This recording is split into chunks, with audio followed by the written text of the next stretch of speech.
everybody, welcome to High Spots. Hello.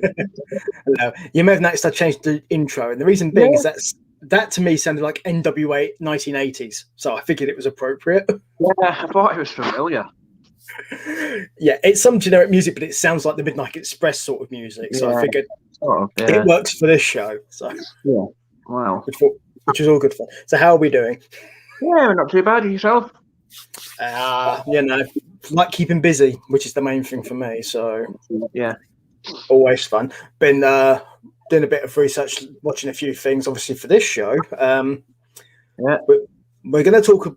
We'll touch briefly upon NWA, which we haven't done before because they came back this past week or so. So we're going to. I'll mention a pay-per-view basically, which is Back for the Attack, which we'll come upon. But we'll do that in a bit. We're going to start with New Japan because of New Japan Cup. Yeah.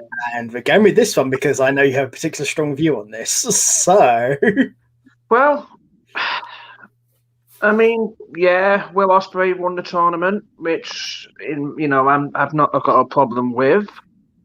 You know, obviously it's someone kind of new to win a tournament like that, building for his future, and it also, the faction that he's in is pretty much new. So obviously they're trying to keep that faction strong.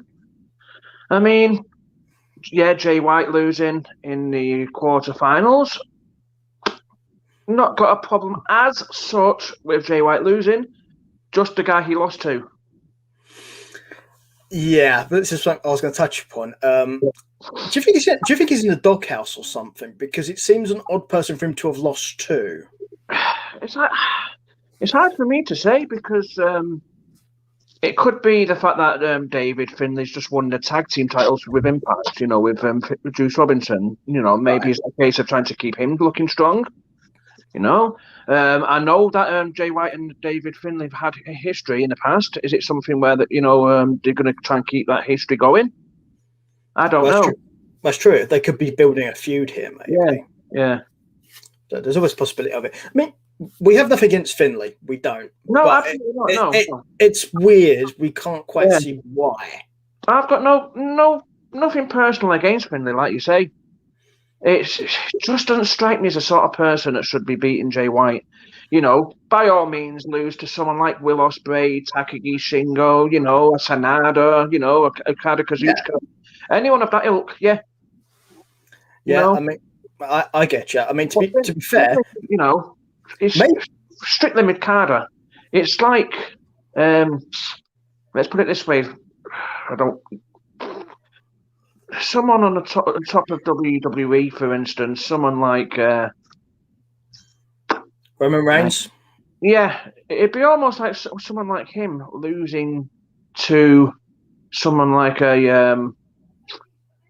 Well, I'm struggling for names now. Bo Dallas. Bo Dallas. Yeah, someone like that.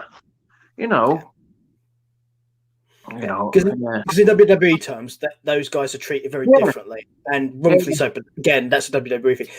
I'm thinking possibly, maybe, Jay White was going to win, and then he saw Dave's father and thought, "No, I'm not upsetting him. No."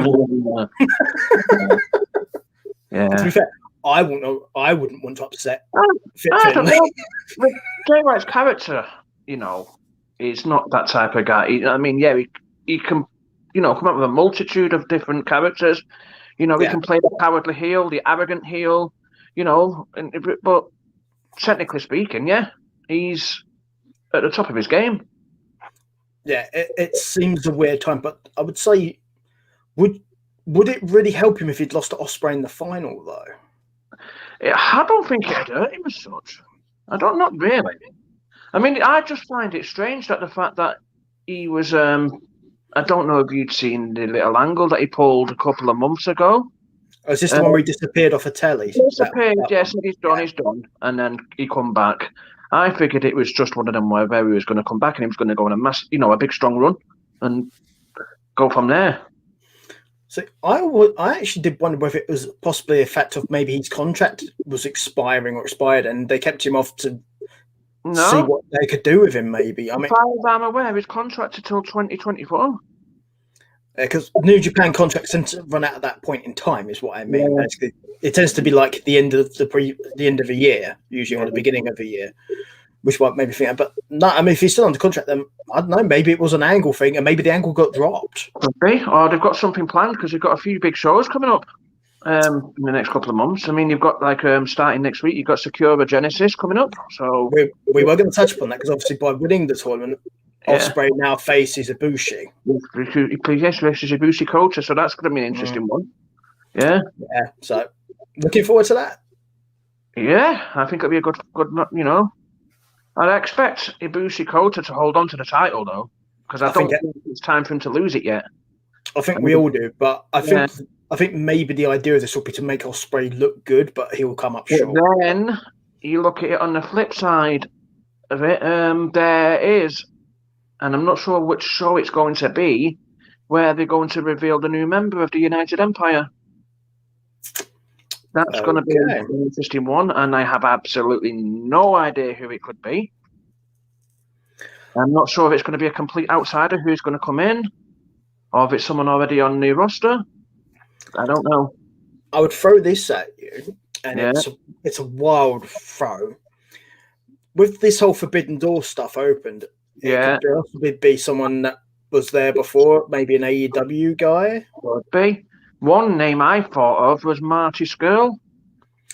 Yeah, that's something that occurred to me as well, because Marty Scurll, for reasons outside of the ring, is pretty much not mentioned nowadays. But here's the thing about that. There's no proof one way or the other that Marty Scurll did anything. Okay, he's been accused. Okay, an accusation's an accusation. Until you're found guilty of something, I'm willing to give you the benefit of the doubt. Of course, innocent until proven guilty. You know. Yeah. As a wrestler, I like Marty Scurll as a wrestler. I've never met the man. I have no idea about him. But as a wrestler, I like it. I like the idea of him being there. Again, he's been in New Japan before. Yeah. Bro, one thing about him I liked was his mask, his plague mask. The actual, I thought it was brilliant. That whole outfit. Yeah, the trench coat and the plague mask. Yeah, it turns out he was ahead of all of us. He was doing that well before 2020. Yeah. Actually, Japan as a nation was well ahead of all of us because they've been wearing face masks for years. Yeah, that's the pollution thing, yeah. Exactly. I'll tell you what, right, let's touch on the football thing here. Man City fans, they must have been known something was coming for many, many years because they're good at social distancing. Oh, dear. I went there.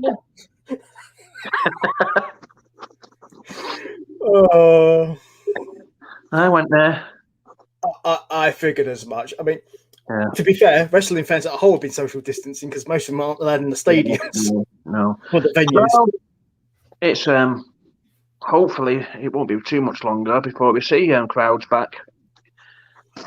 You know? I mean, you've been getting gradual ones coming back with distancing stuff as well. Yeah. Obviously, we don't watch WWE in the show, but I will mention it because it's relevant to this thing. Yeah.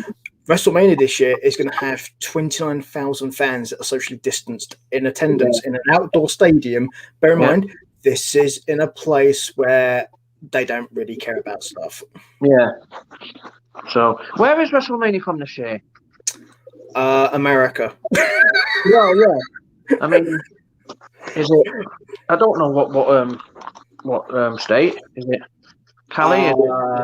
I think it's probably somewhere. I think it's Florida because Florida, and Florida's very lax with this stuff anyway because of the way the states run. I mean, to be fair to the wrestling companies in general, most of them have been pretty good with this stuff. We're looking after people, but it's better than the UFC because UFC are apparently going to hold now an event as well. We're going to have fans indoors with loads of people. Oh, yeah. At least WWE's is outdoors. The likelihood of an issue is much less if you're in an outdoor venue. Yeah, that's it. Apparently, it's harder to catch outdoors. Yeah. You know, it's probably for a whole variety of reasons. Plus the fact that in America, their vaccine program is way behind ours. Well, yes, us being the United Kingdom, for those of you who do not know. Yeah. I mean, our voices and our accents probably gave that away, but I figured we should clarify it. Oh, shit. But I think New Japan have been having fans as well, but obviously Japan's well ahead of everyone with this stuff. So yeah, well, the thing with like Japan, like I say, they've been well in the last 3 years. You know, but like I say, the pollution thing, and you know, I think just some people did it basically just because they didn't want to catch like germs and whatever. So yeah, I mean they're well ahead on emergencies of any kind because they're a country that gets earthquakes and various other things. So they're used to dealing with mass problems. And to be honest, they've pretty much got on top of what's going on. They did it a while ago, haven't they? Sorry? And you had an earthquake last week. It happened during one of the New Japan shows, and the show got delayed by about 20 minutes or so. So yeah, you imagine if anyone else in the world would be, oh no, we got to finish, we got to call it off. Not Japan. They're like, yeah, this happens, it's fine. Get on with it, yeah. Which I do find kind of fun. It's like it's like me when somebody like says I can't do something for about, and they'd be like, yeah, I'll just do it in about 5 minutes. When you're gone, it's fine. Yeah, because. I mean, the Japanese are used to working hard and doing stuff because that's just the culture. That's it is. They've got a strong work ethic, you know. Yeah, and you can't knock them for that. I think that's very good for them. I mean, you know, they wrestle while injured as well because it's like they don't want to be seen as weak. You know. Well, yeah, especially also New Japan, especially because obviously they're called strong style. You know. Yeah, and there's a reason for that. Yeah. Because that stuff hurts. Oh yeah, you know. Sometimes you look at the chests of the, you know, when they're doing the chops. Oh yeah, you see the state of them sometimes. German suplexes in Japan. Yeah, brutal. Yeah. Here's one for you. Do you know Kenta Kobashi? I do, yeah. As well, there was a tag team match years ago that he was involved in. And them chops that he does, would you like to know how many chops he done on his opponent in that match? I'm guessing 3 too many. Well, let's say 454 chops. Yeah, in one match. Yeah, 3 too many. So basically, once you've counted 3, you know there's too many for you to bother to keep counting. Well, you know. People thought it was impressive when Ric Flair used to do them, but he used to do a maximum of about 6 or 7 in a match. But imagine standing there and letting some guy knife edge chop your chest 454 times. No. Yeah. I mean, you know, it's usually this it's New Japan that is mentioned when it comes to strong style. But, you know, pro wrestling Noah is the same. A lot of the Japanese promotions work, and some of the European ones have that same style as well. To be fair, there's a German promotion, WXW. They're quite brutal. It's where Walter spent a lot of his time before he went to WWE, and that man will hurt you. Yeah. Well, he was on NXT the other day. He fought Rockstar Spud, or should I say, Drake Maverick. And he absolutely killed him, should I say. But that's what Rockstar Spud does, to be perfectly blunt. I refuse to call him the other name, that he's Rockstar Spud. Yep, I call him Rockstar Spud. I don't call it again.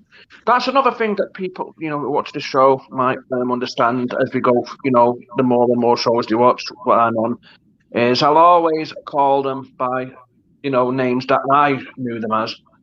You know, say like, for instance, Bryan Danielson. I'll never call him Daniel Bryan. Kevin Owens is not going to be called Kevin Owens. He's going to be called Kevin Steen, which is his real name, and which I used to watch him as Kevin Steen. El Generico. Yeah, El Generico. There's another one. You know. Yep, there is a few. What about Rollins? Would he be Tyler Black? Kind of, yeah. Yeah, because I used to watch when he was in Ring of Honor, and he was in a faction called the Age of the Fall. Yeah. I don't know if you're familiar with that. I've heard of it, but I can't say I've seen lots of it. Quite dark. Ring of Honor is probably the faction. It's probably the promotion I've seen the least of, in all honesty. Yeah, I mean, it's hard to say how you can compare them to, but it was, quite dark, quite almost like gothic kind of thing. in a way, I suppose, very similar to the Brood, but not like the vampiric kind of thing. Are we thinking Brood or more flock like Ravens? I guess as in the ECW one, not the WCW. Yeah. I'd say it could be something like in between the two, because I think they did a few bloodbath things, you know. So yeah. Well, you had CM Punk, who went into TNA for a while during that time period, and he was part of the New Church, which did something similar. So it sounds like that was kind of like a mix over, because at that time TNA and Ring of Honor were exchanging talent. Well, that's the thing. It's almost like CM Punk. A lot of the things he was in came across as religious, because if you remember him in a tag team with Colt Cabana, they were called the Second City Saints. Yeah, because Chicago. Yeah, so it's almost like a religious kind of slant on things. So well, I suppose it's a catchy name. Let's be honest. Yeah, that's it. And to be honest, both of them are talented wrestlers. I think Colt is very underrated for what Colt does. Well, he's in the Dark Order now. I thought it was a very kind of I thought it was a weird mix at first. And when he first joined him, I thought it was going to be one of them ones where, a bit like what MJF done with the Inner Circle, where he infiltrated and then tried to bring him down from the inside. But he's not. He's stuck with him. I think the difference is Colt's a different type of personality as a wrestler, because MJF is very much a dick. Colt Cabana is very much an up and positive person, which fits more with the Dark Order ethic. Having said that, maybe they went down a different road after Brody Lee died. Yeah. It's one of them where I think, what would have happened if Brody Lee hadn't have died? Would they have gone... Well, I know one thing. If Brody Lee hadn't have died, Dark Order wouldn't be faces now. Well, no. They stayed heel. No, but let's be honest. Who's going to boo them now? No, definitely not. It ain't happening. I actually think they're a good faction. I like John Silver. I liked the faction before. I actually was one of these rare people. I liked the faction before Brody came in. I liked it even more once Brody was there. Yeah, I remember when people were thinking it was going to be Matt Hardy. It was the Exalted One. No, I didn't fall into that camp. And the reason I didn't. No. The reason I didn't fall into that camp is, one, it's way too obvious. Yeah. Also, I kind of had a feeling Matt was going to go Broken, and Broken wouldn't have worked with the Dark Order. No. Those were my logics. Turned out I was right. Yeah.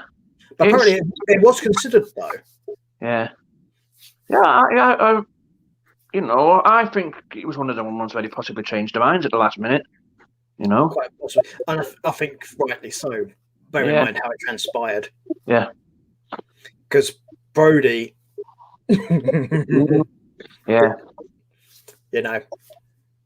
I like the little digs at Vince McMahon that they had as well.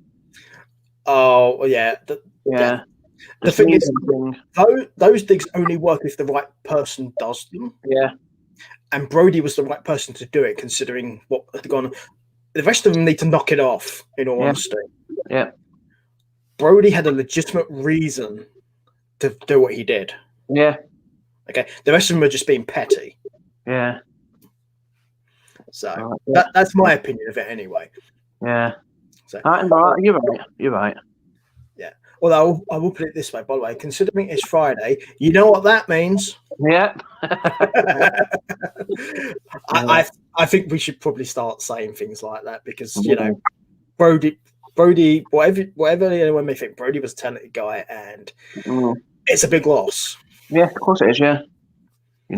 I actually liked him when he was Luke Harper as well, I've got to say. Yeah. I looked at the Wyatt family as they were at the time, and I was looking and thinking, when am I going to get to see Harper on his own? When do I get to see Harper? When do I get to watch Harper?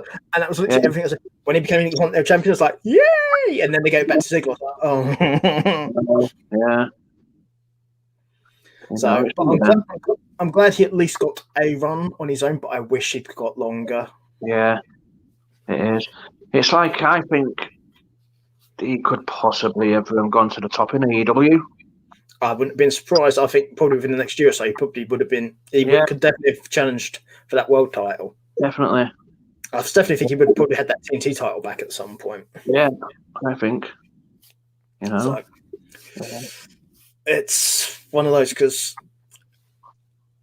probably the best example of how you book somebody well like Brody Lee was when he beat Cody for it.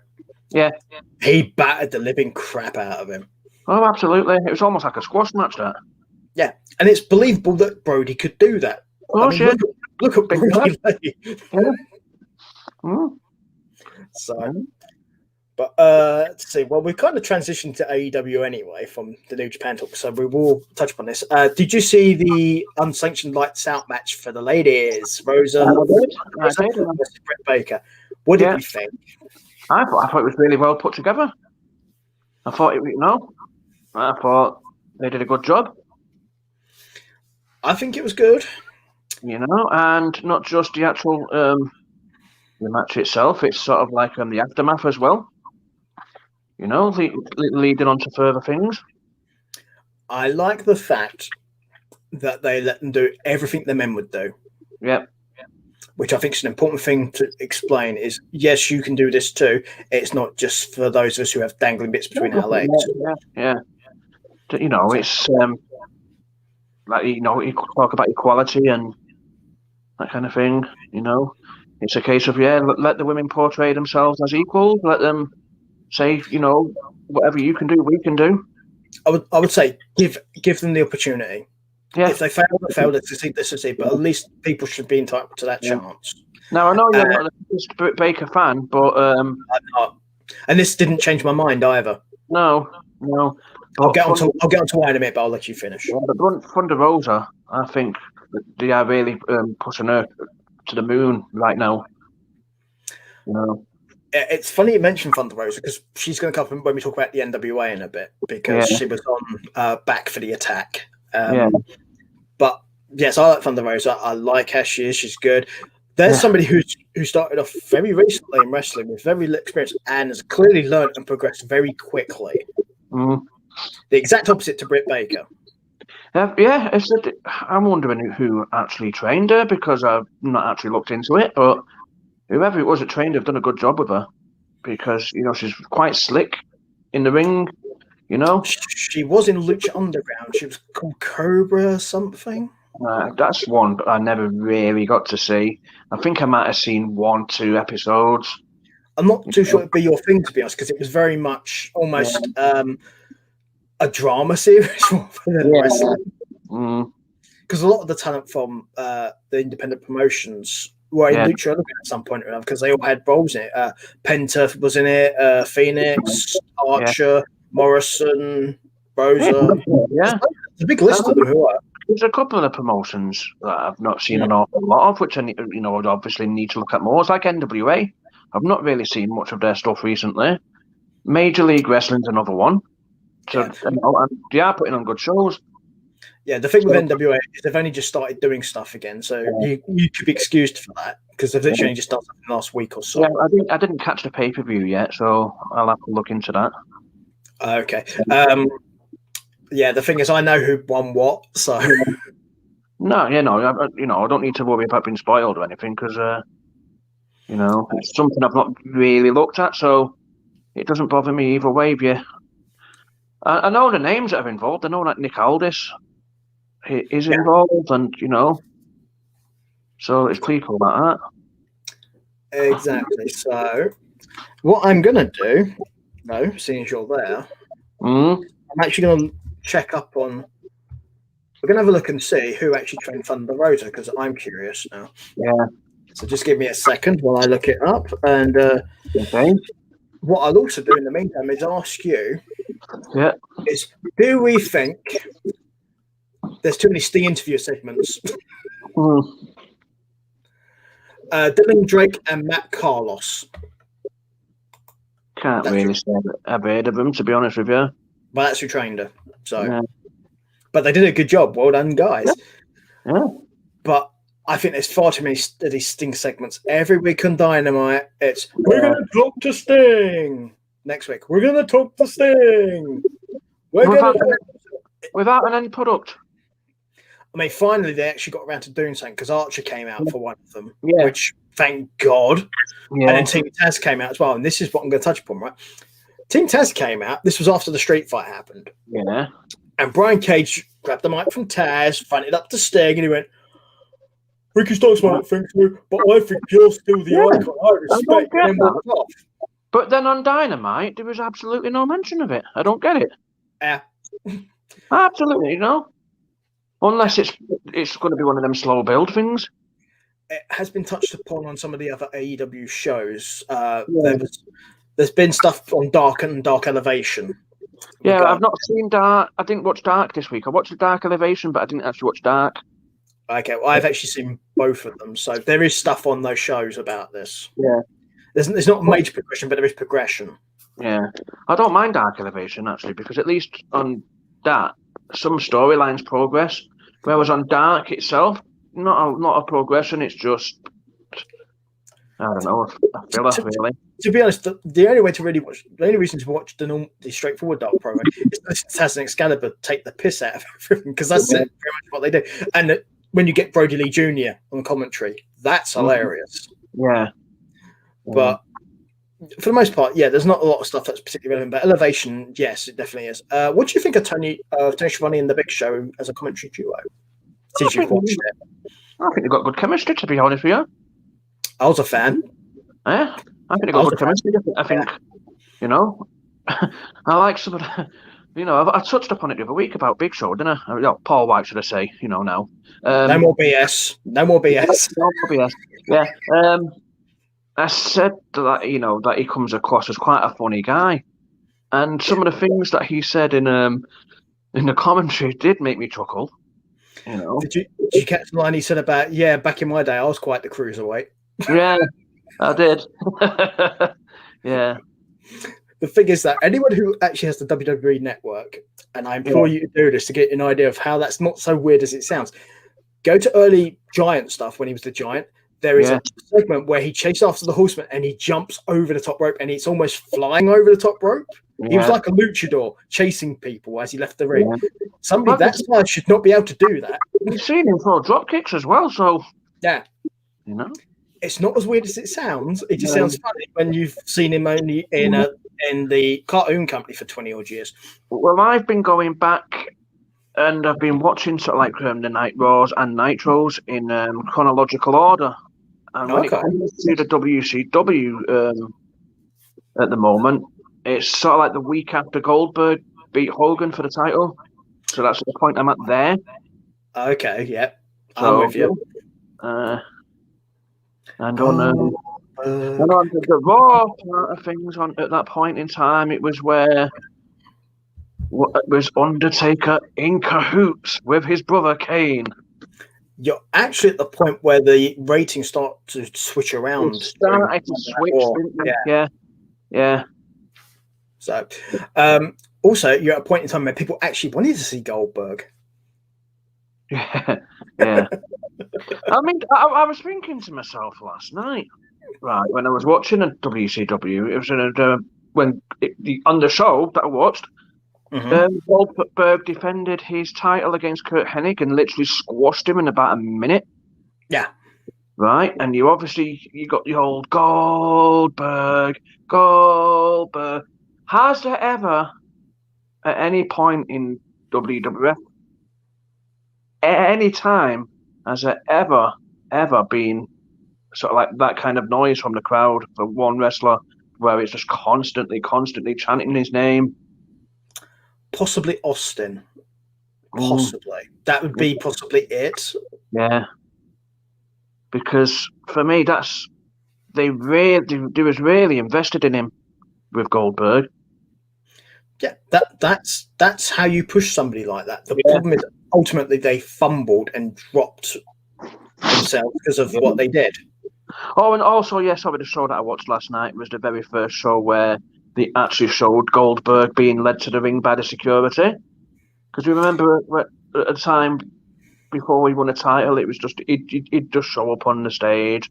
Yeah. But the show I watched, you've got the security knocking on his door. You see him bashing his head against the the lockers, and then him coming out, and he's got the speck of blood on his head, and there's security lead him to the ring, and you're getting a crowd going Goldberg, and I mean, and I like it. For me, that's how it should be done, because it's almost like the building it up, the anticipation. And well, that is the thing. If you're going to have a big star, make somebody look a big star, that's one of the best ways to do it right there, is make them look like one. Don't just tell us, show us. Yeah, absolutely. It's one of the reasons why in AEW Cody's treated the way it's because Cody's entrance is so grandiose, and the way he's treated is if he's a big star. Whether he is not the point. He's treated that way, so you're more likely to buy into it. Definitely, yeah. As opposed to, oh, look, it's Bobby Lashley on Raw. Yeah.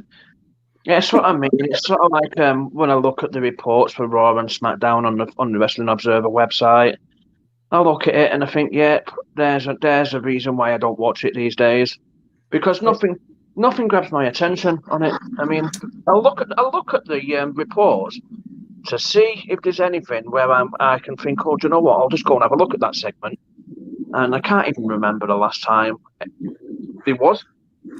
Okay, well, two things I will say. One, nothing against Bobby Lashley. I think Bobby Lashley's I like Bobby Lashley wrestler. I'm happy he got to be he's the world champion. I'm a big fan of that. I think Lashley deserves recognition because I think he's a great guy.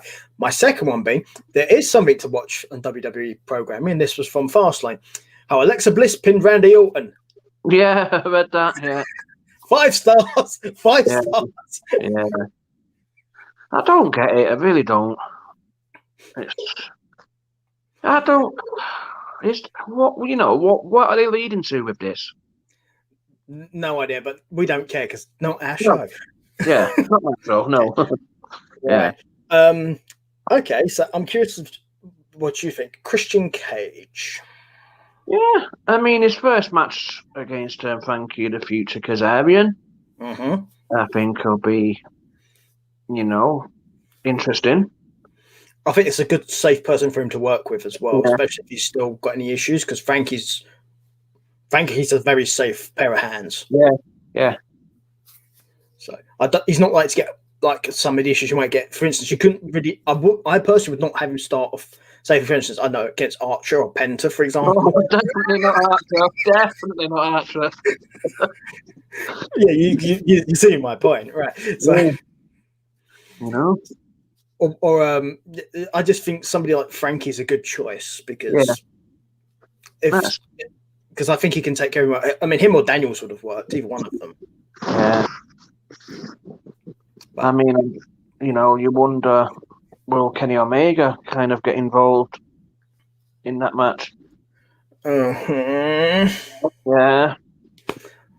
Because it's obvious that they're building towards something with those two.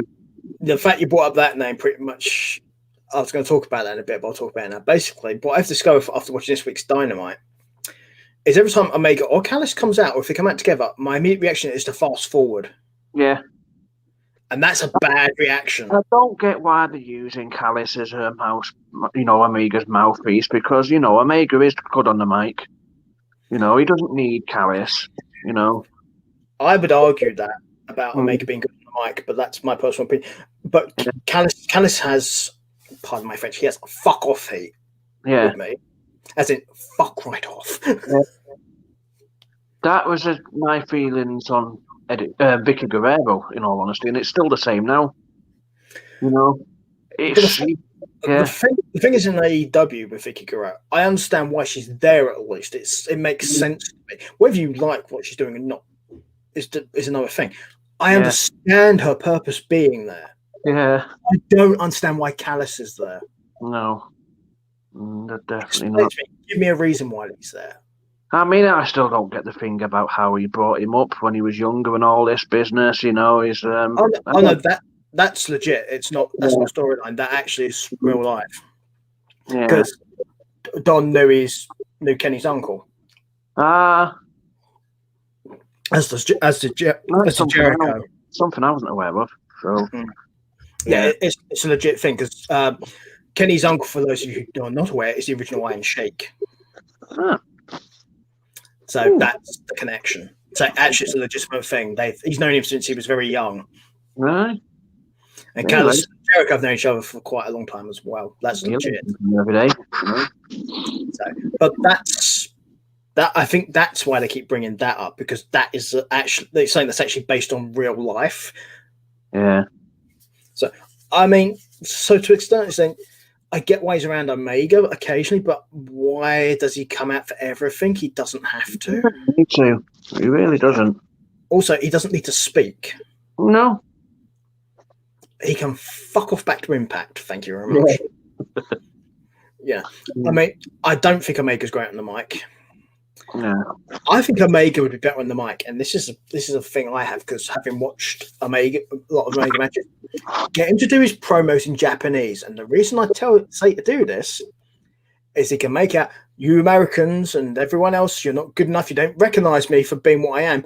In Japan, I was recognized as being a wrestling god. That's why I'm speaking Japanese and not English. That's it. And then if need be, they could have that Michael Nakazawa translate. There you go, which makes sense, because Nakazawa does an established relationship there. We know that they're friends. So I think that could be a better idea for it, in all honesty. Yeah. But well, it looks like Omega and the Bucks are going. Looking that way. Mm. Again, it's going to be one of them. It's going to be one of those slow. Is it going to be one of them slow burners again? Possibly. Yeah. I do like what happened to Omega and Dynamite. I'm not going to lie. Yeah. I thought you'd like that. Lucha Brothers. Yeah. I was laughing my head off when it happened. I was like, go Penta, go Phoenix. You just know that the Lucha Brothers are going to get beaten up by the Gallows and Anderson next week. It's sad. It's sad, It needs to not happen, because that would be bad. But what's weird though is that Penta's feuding with Cody. Yeah, which is strange, but I don't get that one. He's feuding with Cody. Right. But Cody's supposed to be part of this Nightmare Family kind of thing. The whole elite bollocks, right? Yeah. I'm wondering if he's keeping away from that kind of thing, Cody. It seems that way, because they're emphasizing, you mentioned it, Nightmare Family, much more for Cody rather than being part of the elite. Yeah. So, although I did like BTE this past week, basically Matt Jackson found out apparently one of the main reasons why he ended up falling out of Hangman Page was down to Matt Hardy. Yeah. So he went to find Page, and when he found Page was basically getting drunk and pissing around with Dark Order. They were having a lot of fun time. And Matt just gave a sort of say, "Oh." Yeah.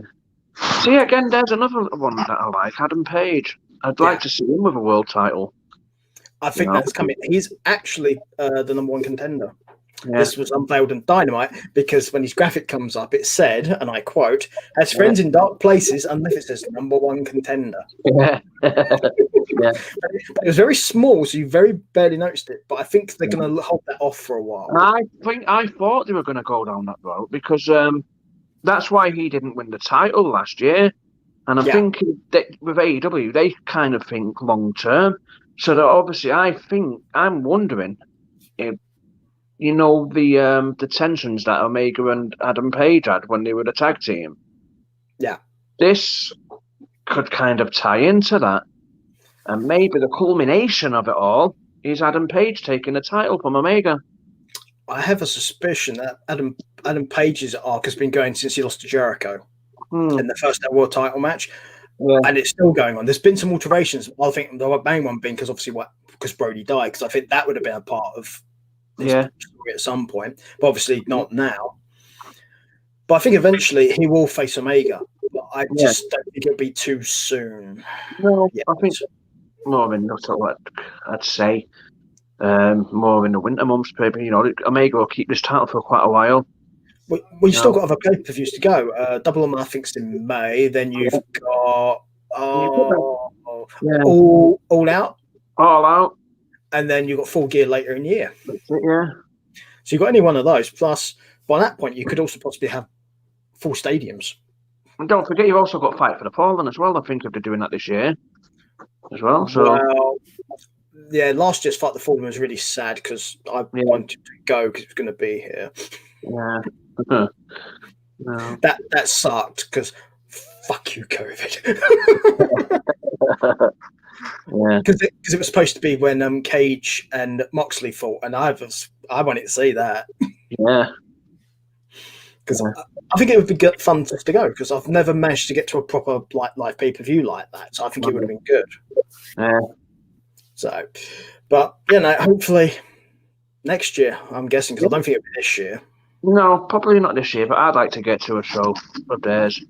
You know, I've been to a WWF show. I've been to a TNA show.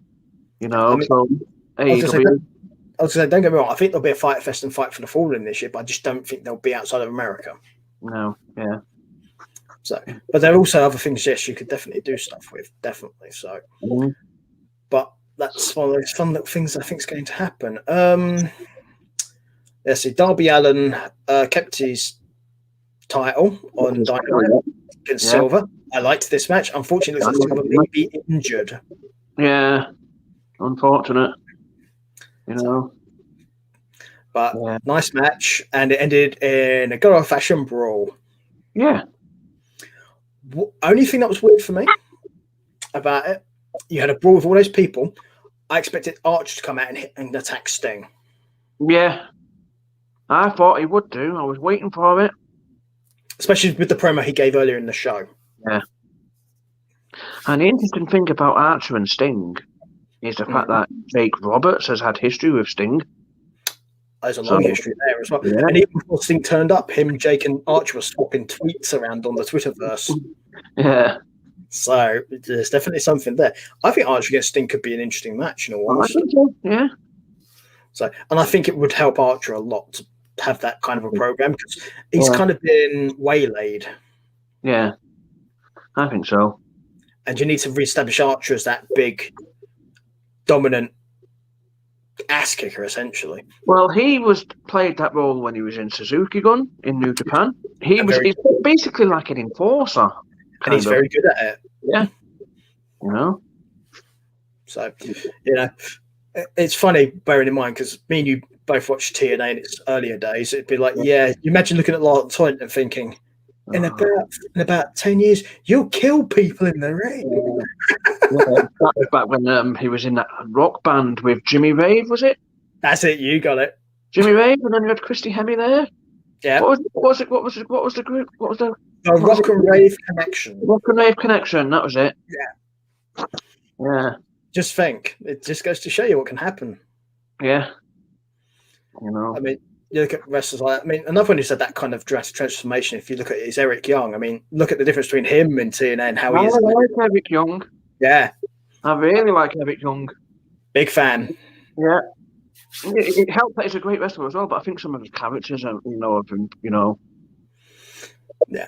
The thing is, I like the fact he's willing to try stuff. Yeah. If something's not working, okay, I'll try this instead. Yeah. I think that's a good thing. Always try for stuff. I mean, reinvention clearly works. Look at Jericho. Yeah. That's it. I said that the other week about Jericho. I said, if you can reinvent yourself like he does, I mean, just think how many characters that Eric Young's had. Because he started off with the Canadians. Team Canada. He was quite serious then. And then one of the things I remember is he was a bit of a shitbag when he'd come out and he'd shit himself when the pyro went off. He'd jump out of his skin. And then you had Super Eric. I remember I was going to say about Super Eric. I know not of this Eric Young that you speak of. Yeah. There was him with the World of Nations, where he had about 18 people in a group. Which, again, he was a serious faction leader, which is interesting. Too many people, but it was an interesting idea. Yeah. But then you had him doing his Daniel Bryan run when he became the champion, which I was a fan of him winning the title, but it was obvious. Yeah. Then, of course, WWE got their hands on him. I liked him in Sanity. So badly used. Was it with Killian Dane and Nikki Cross, yeah. Yeah, and the other guy, Wolf. As well. What's his name? It's the guy's in Imperium. Alexander Wolf. Yeah. So I knew you'd understand the Imperium thing. So. Yeah. I thought, you know what I mean? I'd seen bits and pieces of it. You know, they are a great faction. It's definitely worth watching. Might have been kind of like before the time I started watching NXT regularly again. It was. I started watching NXT really because like a lot of the guys from the indie scene obviously started turning up, and I thought, you know what? If it's the only way I can get to see them, you know. Yeah, the best stuff in Sanity is in NXT. That's the best place to watch them because once they got called up, it was dreadful. They were used so badly. I mean, the only one of them who's still there is Nikki Cross. The other two, Dane and Wolf, are on NXT UK and NXT respectively, and Eric Young is now in Impact. Yeah. Did I read that he was a world champion recently, Eric Young, or am I? He got beaten by Rich Swann, but yes, he was. Oh yes, that's like leading up with the Rich Swann and Kenny Omega thing, isn't it? Where Kenny Omega wants the titles. Is going to be facing him at a pay-per-view at some point, isn't it? Rebellion. Yeah. So yes, exactly right. So, but yeah, big fan of Eric Young. Yeah, definitely. For those of you who are not familiar with him, check him out. He may be your thing, he may not, but it'll be fun. I think I am going to touch upon it. If it's strictly related to the programs. I saw AEW's Unrestricted podcast the other week. It was Christopher Daniels. Right. Definitely worth watching for anyone who's interested in that sort of stuff. They asked him about whether, because you can have Q&A, you have questions from people, fans. Somebody asked him if there's a chance that Curry Man could come back, and his response was, "I'm not sure I could do it nowadays because it's very racially insensitive." Yeah, but you know, it's one of them ones where the world's gone politically correct, and I can't believe that character actually got complaints. It was comedy, it was fun, you know, there was no racial malice involved. Yeah, it was obvious. He was taking the mick more of himself than anything else. But at the same time, people do get offended, unfortunately. He did say there is a way he feel he could possibly do it, but we'll have to see if he does that or not. At some point, him and Kazarian are going to lose and split. I think the split's coming I think the split could happen this week, you know. I think they're going to split. I think when Frankie fights Christian, I think the split could come there. I think it could be Frankie starts attacking Christian, and then Christopher Daniels comes out, and like I said, you know how it goes. It's one of them where there is a possibility of that, but the issue with that is they are currently the number one contenders to the tag titles after Pac and Phoenix. So they may want to keep that in their back pocket and have them lose a tag title match. Yeah. But I think your idea works as good as any, though, because that would be a way to do it. Yeah. It's just a thought, you know. It's yeah, that's the thing with AEW. You can always think of multiple ways you should do stuff. But then the only problem being then is just sometimes it's like, is there too many turns? You know, you don't want there to be too many turns, like in such a short period of time. This is why I think the tag title thing will work better, because you can do that a bit further down the line. Yeah. But your idea works in the traditional wrestling time because you could make that work. Because he could lose his temper with him, like, you've been gifted this, I've had to work, blah, blah, and just, you know, stuff like that. And Daniels could be like, I thought I knew you, Frankie, but it turns out you're just blah, blah, blah. Yeah, you can make it work. Oh, gosh, yeah. So it's definitely not the worst idea I've heard. It's better than WWE's booking. So certainly something to keep an eye out for, definitely. What we will touch upon, though, because they got their first match this week, is the Pinnacle. Yeah. What did we think? I think, for me, I think the idea is good. I just think it's one of them ones it'll take a bit of getting used to with these. I'm not sure if the wrestlers involved are a good fit. I don't know. It's one of them ones where I might have to give it a bit of time before I can pass judgment. Is it wrestlers or a particular wrestler that's an issue, do you think? I don't know. It's because you've got obviously FTR, and, you know, obviously with them, you know what I mean? I don't think there's a problem with them. And they've got Tully, that brings Tully with you, which is... Yeah, which, you know, is fine by me. Yeah. You know what I mean? It's just maybe sort of like some of the others that are involved might not be. You've got Spears, MJF, and Wardlow. Yeah. I don't know if Spears fits, do you? Well, I think the reason you have Spears is because of Tully, because he's also a Tully guy. Yeah. Does he properly fit? Probably not. Is the honest answer. You'd probably be better off if it was actually just MJF, Wardlow, and the FTR. Yeah. Because Wardlow is MJF anyway. If they were doing this like almost like Four Horsemen kind of thing, you know, then you've got too many in the faction. No, I've had this argument from people, and that I disagree with this one because the original Four Horsemen was never 4 people. You always had JJ. Yeah, JoJo, good old JoJo. Oh yeah, Joe Dillon. Yeah. Yeah. But I do think they kind of foreshadowed this because not too long beforehand they had a match where JJ Dillon came out with. Yeah, I saw that. Yeah. It's like how to tell people, look, we're doing this. Hello. It just needed Chris Jericho there going, hi, JoJo. Oh, I so remember those days. Cruiserweight Chris Jericho is best Jericho. Yeah. Well, the show, the actual I watched is it's where it was Rey Mysterio took the title, but because it was, if you remember, it's like where, if I remember correctly, it was some kind of technicality how Jericho got the title back. I don't think it was he was meant to be the contender or something along those lines. Oh, right. Yeah, there was some technical loophole he got himself through. Yeah. So, but I've got to say, and he used to call him Ron. He used to call him Ron, not Ray. Oh yeah, he had that feud with Guerrero as well, where Guerrero lost his mask. I like that feud. But my favorite feud where he had when he was like that was Malenko. Yeah, Stinko Malenko. Yeah. I love to come up for that feud because it's literally a case of he's gone home, I'm going to face these delusional, and then you got Hoovy and I can't remember what his name was when he was under the mask, and they're in the ring together, and Hoovy just jumps out, and everyone's like, "Why has he jumped out the ring? He's lost himself the time." And of course, it left just him on his own. He took the mask off, and of course, it's Malenko. Yeah. And then the match takes place, and Malenko beats him. But that was like months of build up to that. That was proper storytelling. That's how they used to do it then. Yeah. You know, I mean, nowadays everything's all rushed nowadays.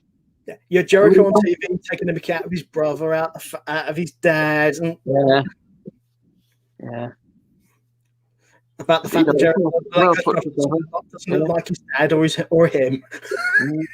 It's like they cheated, you know, stuff like that. Yeah.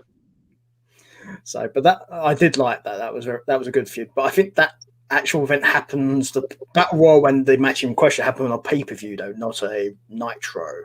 Yeah. I think it's a Great American Bash, but I can't remember for certain. It might be a Bash at the Beach one. I think it was a Bash at the Beach.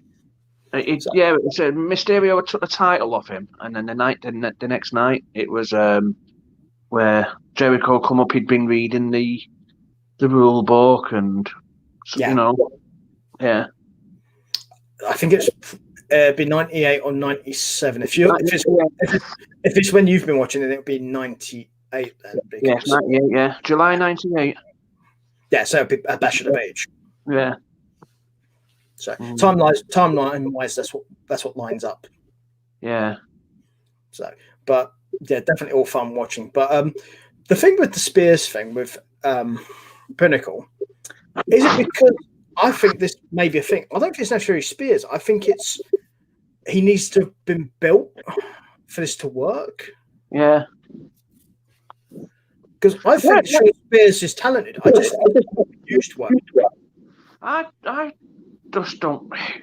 I think he was all right when it was just him and Tully, you know. Right. You know. But the problem is he also disappeared for like months and months and months, and suddenly he was there. It's definitely the weak link of the faction, so maybe it could be that, because obviously you've got FTR, obviously like one of the top tag teams, and MJF's obviously sort of like one of the top guys who could, and Wardlow's obviously kind of sort of like, would I say an enforcer? Would I say sort of like a brute? Yeah. So what would that? Where does that leave? Sean Spears. Well, this is my issue, which is why I think because they had him off of TV for months and months and months and suddenly he turned up. During that time, he needed to be built for this to work, I think, and he was just absent. He wasn't on Dark. No. It was on Dynamite. He just wasn't there, which that's a problem. If you're going to do something, if you're going to build a faction which is supposed to be like the Elite Pinnacle faction, which is the name Pinnacle. Yeah. You need everyone to have been built to a level where you can see, oh yeah, that person's definitely good enough, and that person's. The problem with Spears hasn't been built that way. Yeah, I mean, going back to the Four Horsemen back in the day, everybody had like the role, Ole, Arn, Tully, Rick. Yeah, any of them, or even then when it was Sid and Barry Windham, you had Sid who was sort of like the big monster, and you had obviously Barry Windham was more like the technical kind of guy, and Barry was also a very good tag team wrestler, which she did with Arn as well. That's it. So it's I kind of know it's just one of them ones that I'm struggling to, see exactly what his role is. I think that's down to the fact of because he'd been off telly for so long, then they just hadn't built him to the point where him being in there made sense. Just threw him in there, basically. Yeah. That'd be like me getting you, me, and then team us with a couple of Japanese people from around the world. Yeah. As good as we all probably would be, it makes no sense. And I don't mean this in any way to sound disrespectful towards Sean Spears either. Oh, no. That's the thing. I don't think you are. I think you're making a valid point, and I think this is also my point as well. It's not that he doesn't have ability. He does. It's just not been used in a way which you could believe he should be there. Yeah. Which is more a booking thing than it is Spears. Yeah. I just think the one problem with AEW seem to have is they've got an awful lot going on at the same time. Try and concentrate on no more than 2 or 3 things at a time. You know what I mean? Because otherwise you're just throwing things in there just for the sake of it. Well, not being funny, you got 4 vice presidents. They should be able to manage multiple things at a time. Yeah. You've also got support staff and stuff, so you should be able to hold multiple things at a time. And to be fair, to most of the time they do. I mean, up until recently, the women's division was having issues, but that seems to be getting better. But I'm still holding my breath on that one. Yeah. And you've got the Pinnacle thing. The Pinnacle thing was great; it worked perfection. But the issue being, you didn't build everyone up necessarily to the point where once they were together, it'd be, oh, I can see why he's there. Yeah, I think that's the point I was trying to make. Yeah. Because you can see why FTR are there. I would pick FTR to be in a stable with me. Yeah. I'd pick MJF to be in a stable with me because I think he's great. Yeah. Will I pick Sean Spears? Probably not. No. I think there's possibly someone else you could have picked other than him, but I don't know. I can't think of any names at the moment. Well, there's somebody I would have thought could have worked, but they turned them face, and that's Kingston. There you go. So, just for an example, because I'm not the biggest Kingston fan, but I could see it work. I could see you could make that work. Yeah, and it wouldn't take much. No, there's a bit of work, There's also Pac. There's another one. Yeah. But of course, Pac's with Death Triangle. But just examples of wrestlers that would work. And because the reason I mentioned Kingston first is because they already pulled Kingston out of the family, so they still could have done it. Another one possibly could have been a Dustin Rhodes, but that would mean pulling him out of the Nightmare family. But then here's one for you, QT Marshall. He seems to be on the outs, doesn't he? So there you go. With this so-called Horseman faction, there was Cody was the one that was thrown around by people as well, possibly being it. Cody would work. Yeah. But again, it's all down to how your position and how you work to make it, how you make that work. And that's the issue with Spears. It's not Spears' ability or talent, it's how he's been positioned. I just don't think Cody wants to push himself, though. He's already said that he doesn't want to. I think Cody exists in his own little wrestling universe, and everyone else has theirs. Because there's AEW, and then there's the Codyverse. Yeah. No. I mean, look at his feuds. Yeah. I don't think he'll ever win the AEW title. I think he just wants to run the company and obviously still wrestle, but he doesn't want to come across as like what Triple H was. At present, he can't because he lost that match to Jericho because the stipulation place means he can't challenge for it. Yeah. Which backs up your claim, essentially, because he didn't want to be in that picture. Mm. And I think it was probably right to do so. Him being TNT champion was not an issue for me because it'd be like, it makes sense at least. Yeah. Whereas when you're the champion, obviously, being the champion comes with a lot of responsibilities as well. Right. Which is like, obviously, you've got, not so much now, obviously, because of the COVID era, but, you have to have appearances to make. You have to go, obviously, to like sort of like signings, autograph signings. I think that's part of the being a champion. I think it's in your contract that you have to do so many sort of like outside appearances. Well, being any world champion, no matter what your promotion is, there are other obligations and things that go along with being that world champion. You're not just a wrestler anymore. You're a figure for the company. And maybe, obviously, now, especially with him just becoming a father, or he's going to be a father, should I say, maybe he obviously didn't want that added sort of like, responsibility. So he's just happy with sort of like co-running the company. Well, obviously he didn't want responsibility because he's about to become a father, but he didn't want to be the champion as well as a new father. And I think to his credit, I think that's the right decision. Yeah. Because concentrate on being a dad, because if you've never been one before, you can speak from experience on this one.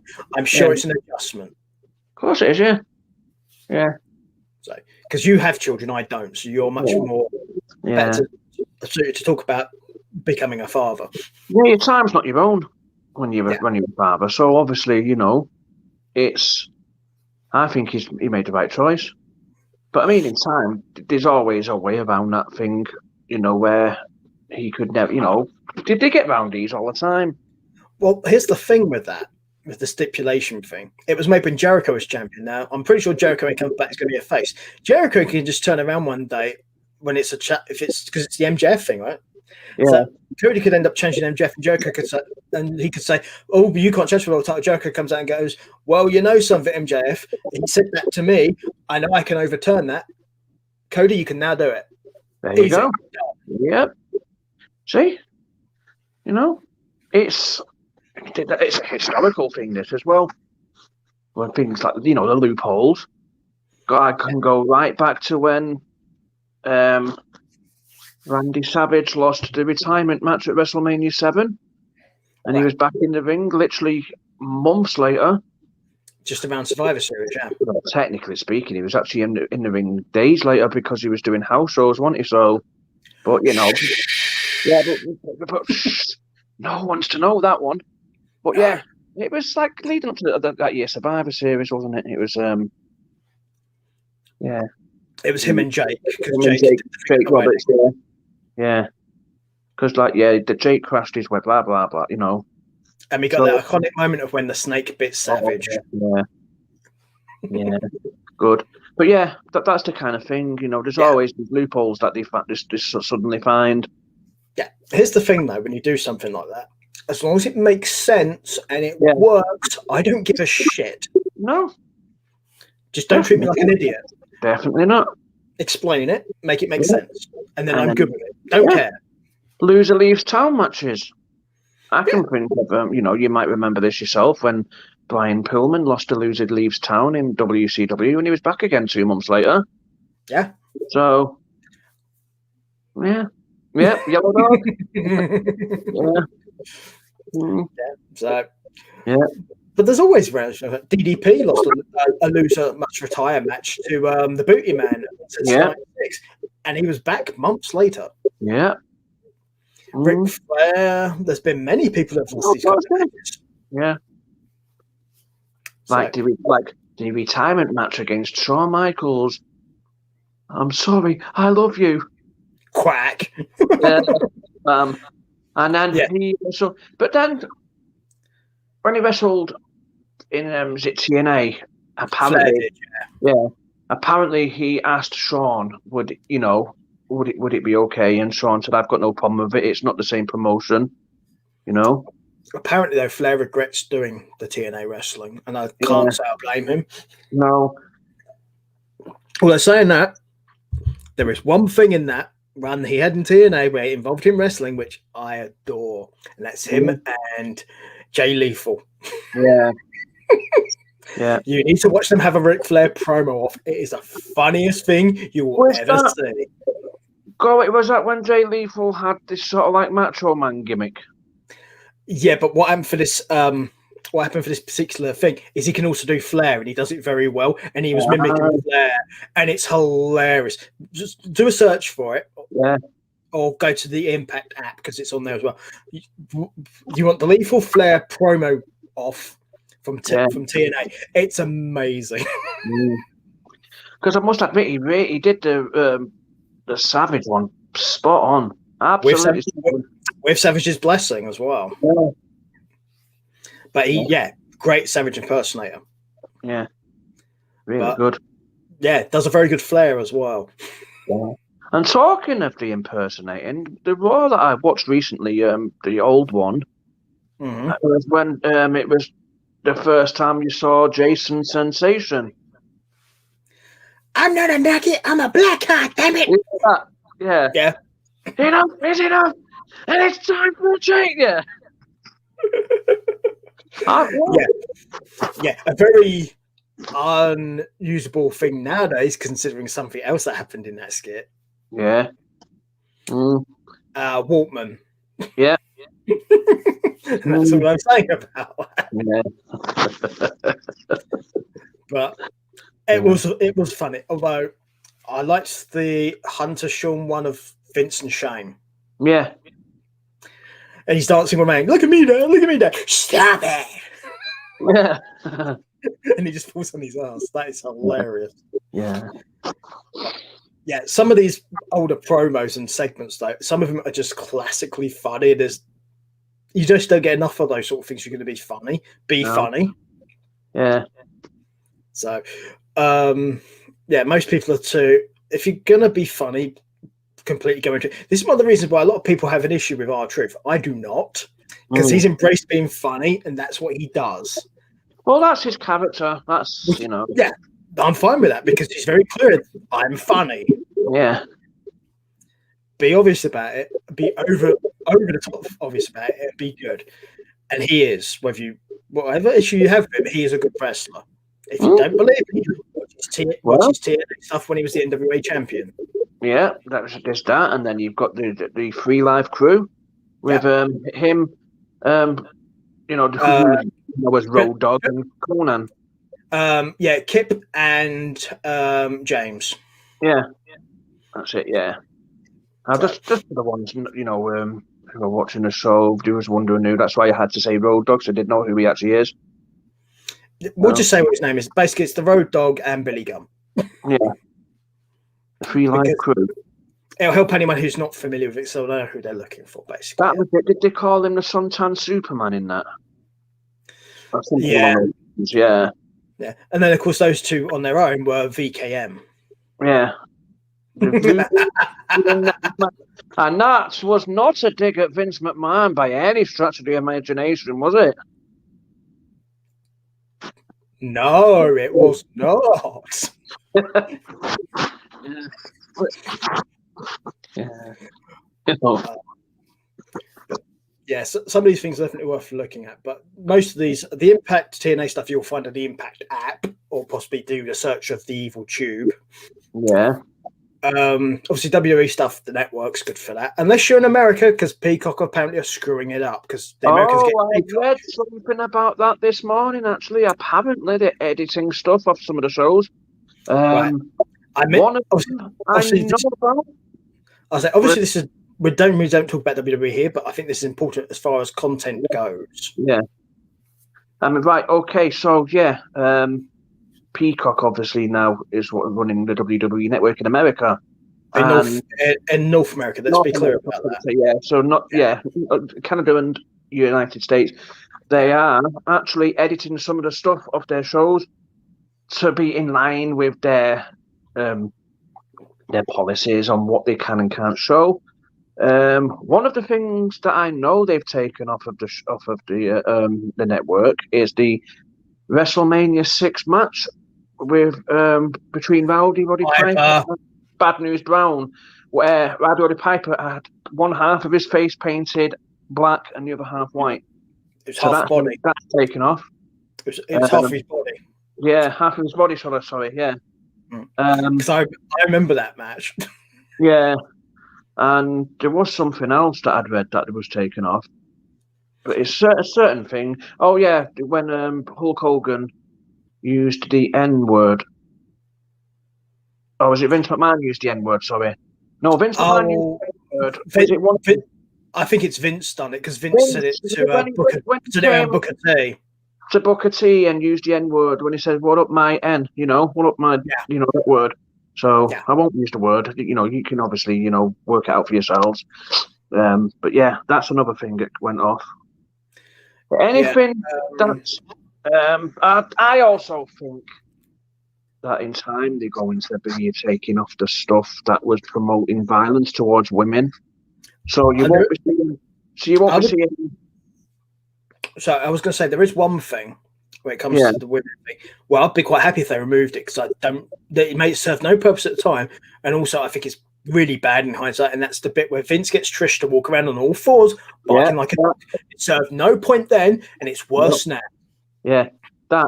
But I also don't think they'll show when Bubba Ray Dudley went through the phase of powerbombing all the women through the tables. This is my opinion. I think that sort of stuff will end up going. Oh, I think you're probably right. Yeah. I mean, for the most part, though, unless it's storyline relevant, it doesn't matter. No. I mean, the women themselves had no problem, but even Mae Young got when she was in her 70s. I would say, to be fair, I think Trish might have had a problem with the one I just mentioned, but I think the rest, some things. But the problem is, without asking the women involved, we honestly don't know. And unfortunately, in the case of Mae Young, we can't ask her. No. So I just give her credit for doing that at the age that she was, because she must have been late 70s at the time when she was taking. She was still doing wrestling stuff. What happened right up in her 90s? Yeah.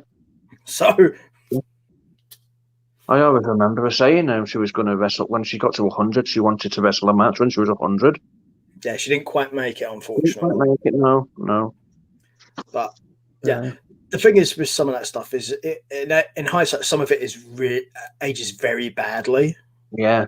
Some of it is okay in context, but some of it, even in context, you just look at it and just go, no.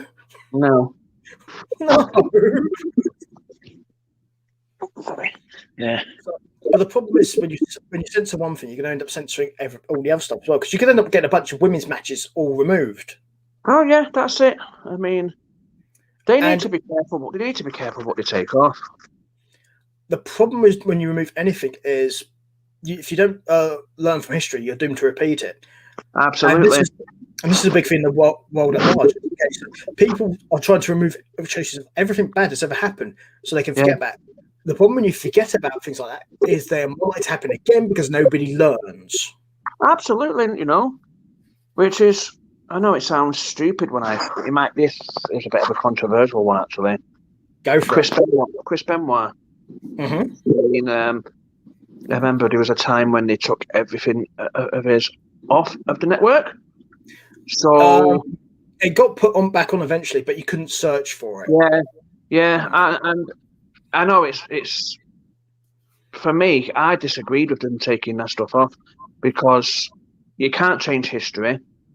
You know, so he was a big part of the wrestling business. So there was absolutely no point even trying to change it. I don't know if you agree with me on that.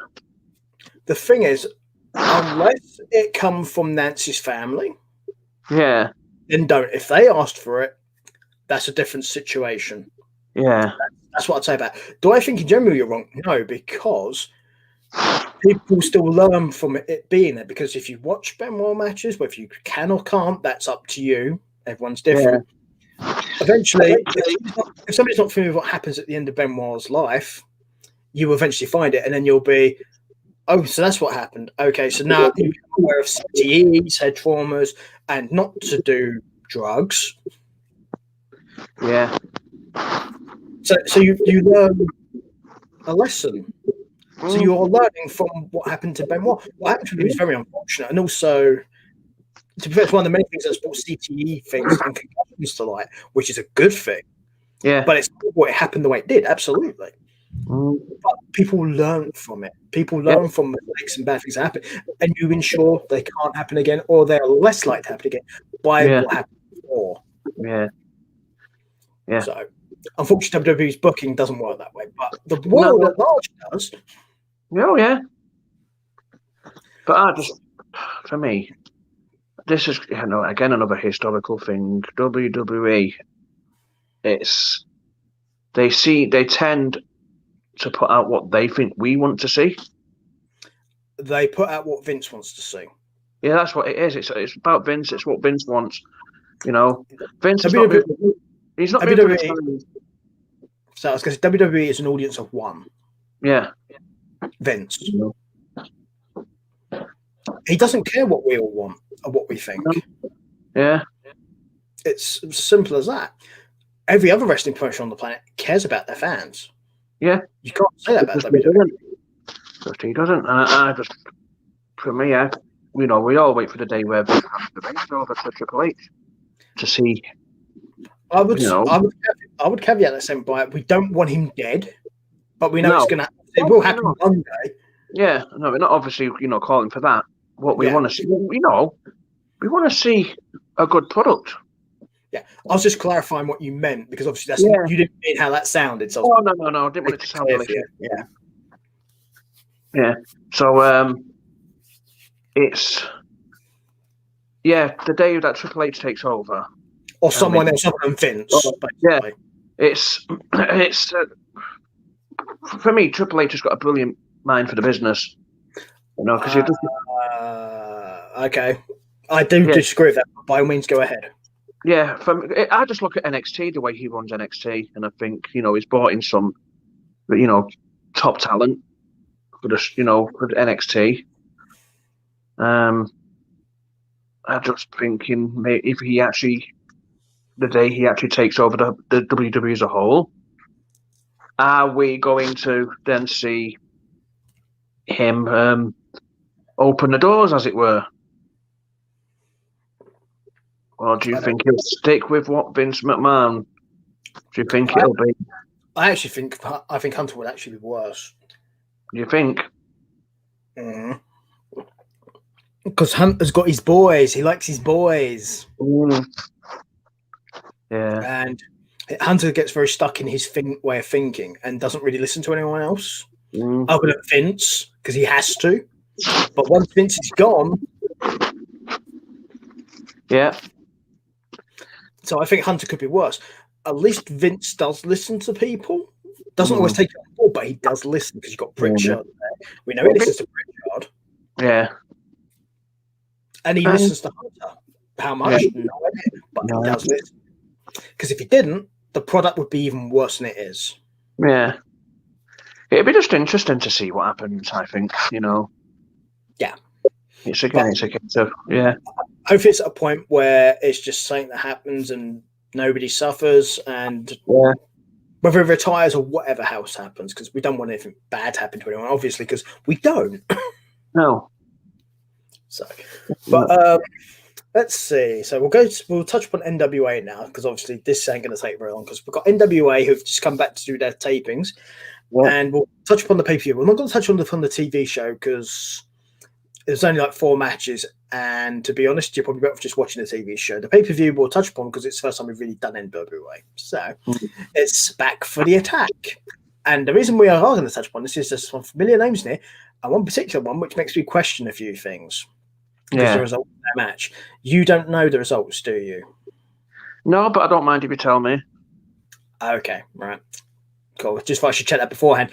If you don't want to know the results of Back for the Attack, you're going to need to not listen for about the next 5 minutes or so, okay? Just let people know. Just skip 5 minutes. Or come back to us in 5 minutes if you're watching us live, okay? So basically about 25 or 26 minutes into our show. An hour and 25, 26 minutes into the show. Right, okay. Cool. It started off with a 4-way match, which was Slice Boogie, Crimson, Jay Dane, and Jordan Clearwater. Right, okay. The only one I really know of there, if it's the same one, there was a guy called Crimson that was in TNA. Is it the same guy? Same guy. Same guy. Was he the Army veteran, was he? Yeah, I had to look into it to check it. As far as I can tell, he's the same dude. Yeah. So, I think I've heard of Jordan Clearwater, but the other ones I'm not familiar with. Well, the winner of the match was Sliced Boogie. Yeah. So, don't know what it means as far as anything goes. It just seems to have been a 4-way match. Mm-hmm. Okay. The next match on the list involves somebody who you are familiar with, and that's Tyrus. Yeah. Against JR Kratos. Ah. Okay. Tyrus. Was he the one that was better call your mama. Yeah, that one. Yeah. Brodus Clay. You got it. Yeah. Mm-hmm. Was he called Tyrus in TNA? You got it. That's No, you mean now. Yeah, he was EC3's bodyguard, then Matt Hardy's bodyguard. Yeah. So, but he won that match. Okay, which I figured. Big shock, right? Yeah. Okay, the next match coming up involves 2 names you're probably going to be familiar with: Elijah Burke. Yeah. And Tom Latimer. Tom Latimer. He was Bram, I do believe. Mm-hmm. You got it. Yeah. And Elijah Burke. Yep. Pope. D'Angelo Nero. Yeah. So obviously WWE fans will be familiar with Elijah Burke because he wrestled there. Tom Latimer will be familiar to Charlotte Flair, and that's all I'm saying. Yeah. If you don't know, look it up for yourselves. I'm not touching upon that here. No. Yeah. I'm sure Ant knows. So we don't have to go into it. Right. That match ended in a draw. Yeah. So I can see why they're both very talented wrestlers. Mm-hmm. So let's see. Then comes the women's matches for the number 1 contendership to the NWA title. It's Camille versus Thunder Rosa. Mm-hmm. Camille, was she the would I say bodyguard or more like a valet of somebody that I can? Was it can't think who it was. She was a mouthpiece. She was. I had trouble remembering who it was as well, but yeah. Because when I saw her, I thought, I know you, but I couldn't think where. It's the honest answer. Here's the thing about this match. Thunder Rosa lost. Oh, so she lost the title? This was a contenders match. Oh, a contenders match. This was established number 1 contenders to the NWA title. Because for those who don't know, the NWA champion is Serena Deeb. Yeah. So, and long-term wrestling fans will know who Serena Deeb is. Yes. If you don't, Straight Edge Society, for you WWE people of a certain age, she was also an NXT trainer as well before they released her during the April thing last year. I remember being in like the cult group with CM Punk. Yeah, Straight Edge Society. Yeah. She's the one who had her head shaved. Shaved head, yeah. That's the one. So, very talented wrestler. Very talented. So it's appearing on AEW quite a lot as well as the NWA champion, because there's a working relationship going on. But Camille beat Thunder Rosa to become the number one contender to the belt. What's surprising about that is that Thunder Rosa lost. Yeah. It could signal she may be leaving, but apparently her contract's going to the end of the year, which makes that a bit weird. Yeah. But it's an interesting result. It is. So, I mean, I'm sure you've seen Rosa, so obviously you know what. Yeah. I mean, is she going to sort of like now stay focused with AEW now? Well, that's the thing. She also does run her own promotion, and I can't remember what it is. I think it's like Fire Pro Wrestling or something. I don't remember exactly what it is. Sounds familiar. But a lot of the female talent that are appearing on a lot of these promotions come from her promotion. Yeah. So, and judging by the way she is as a talent, I think we're going for some really good female wrestlers. Yeah. Big fan of that.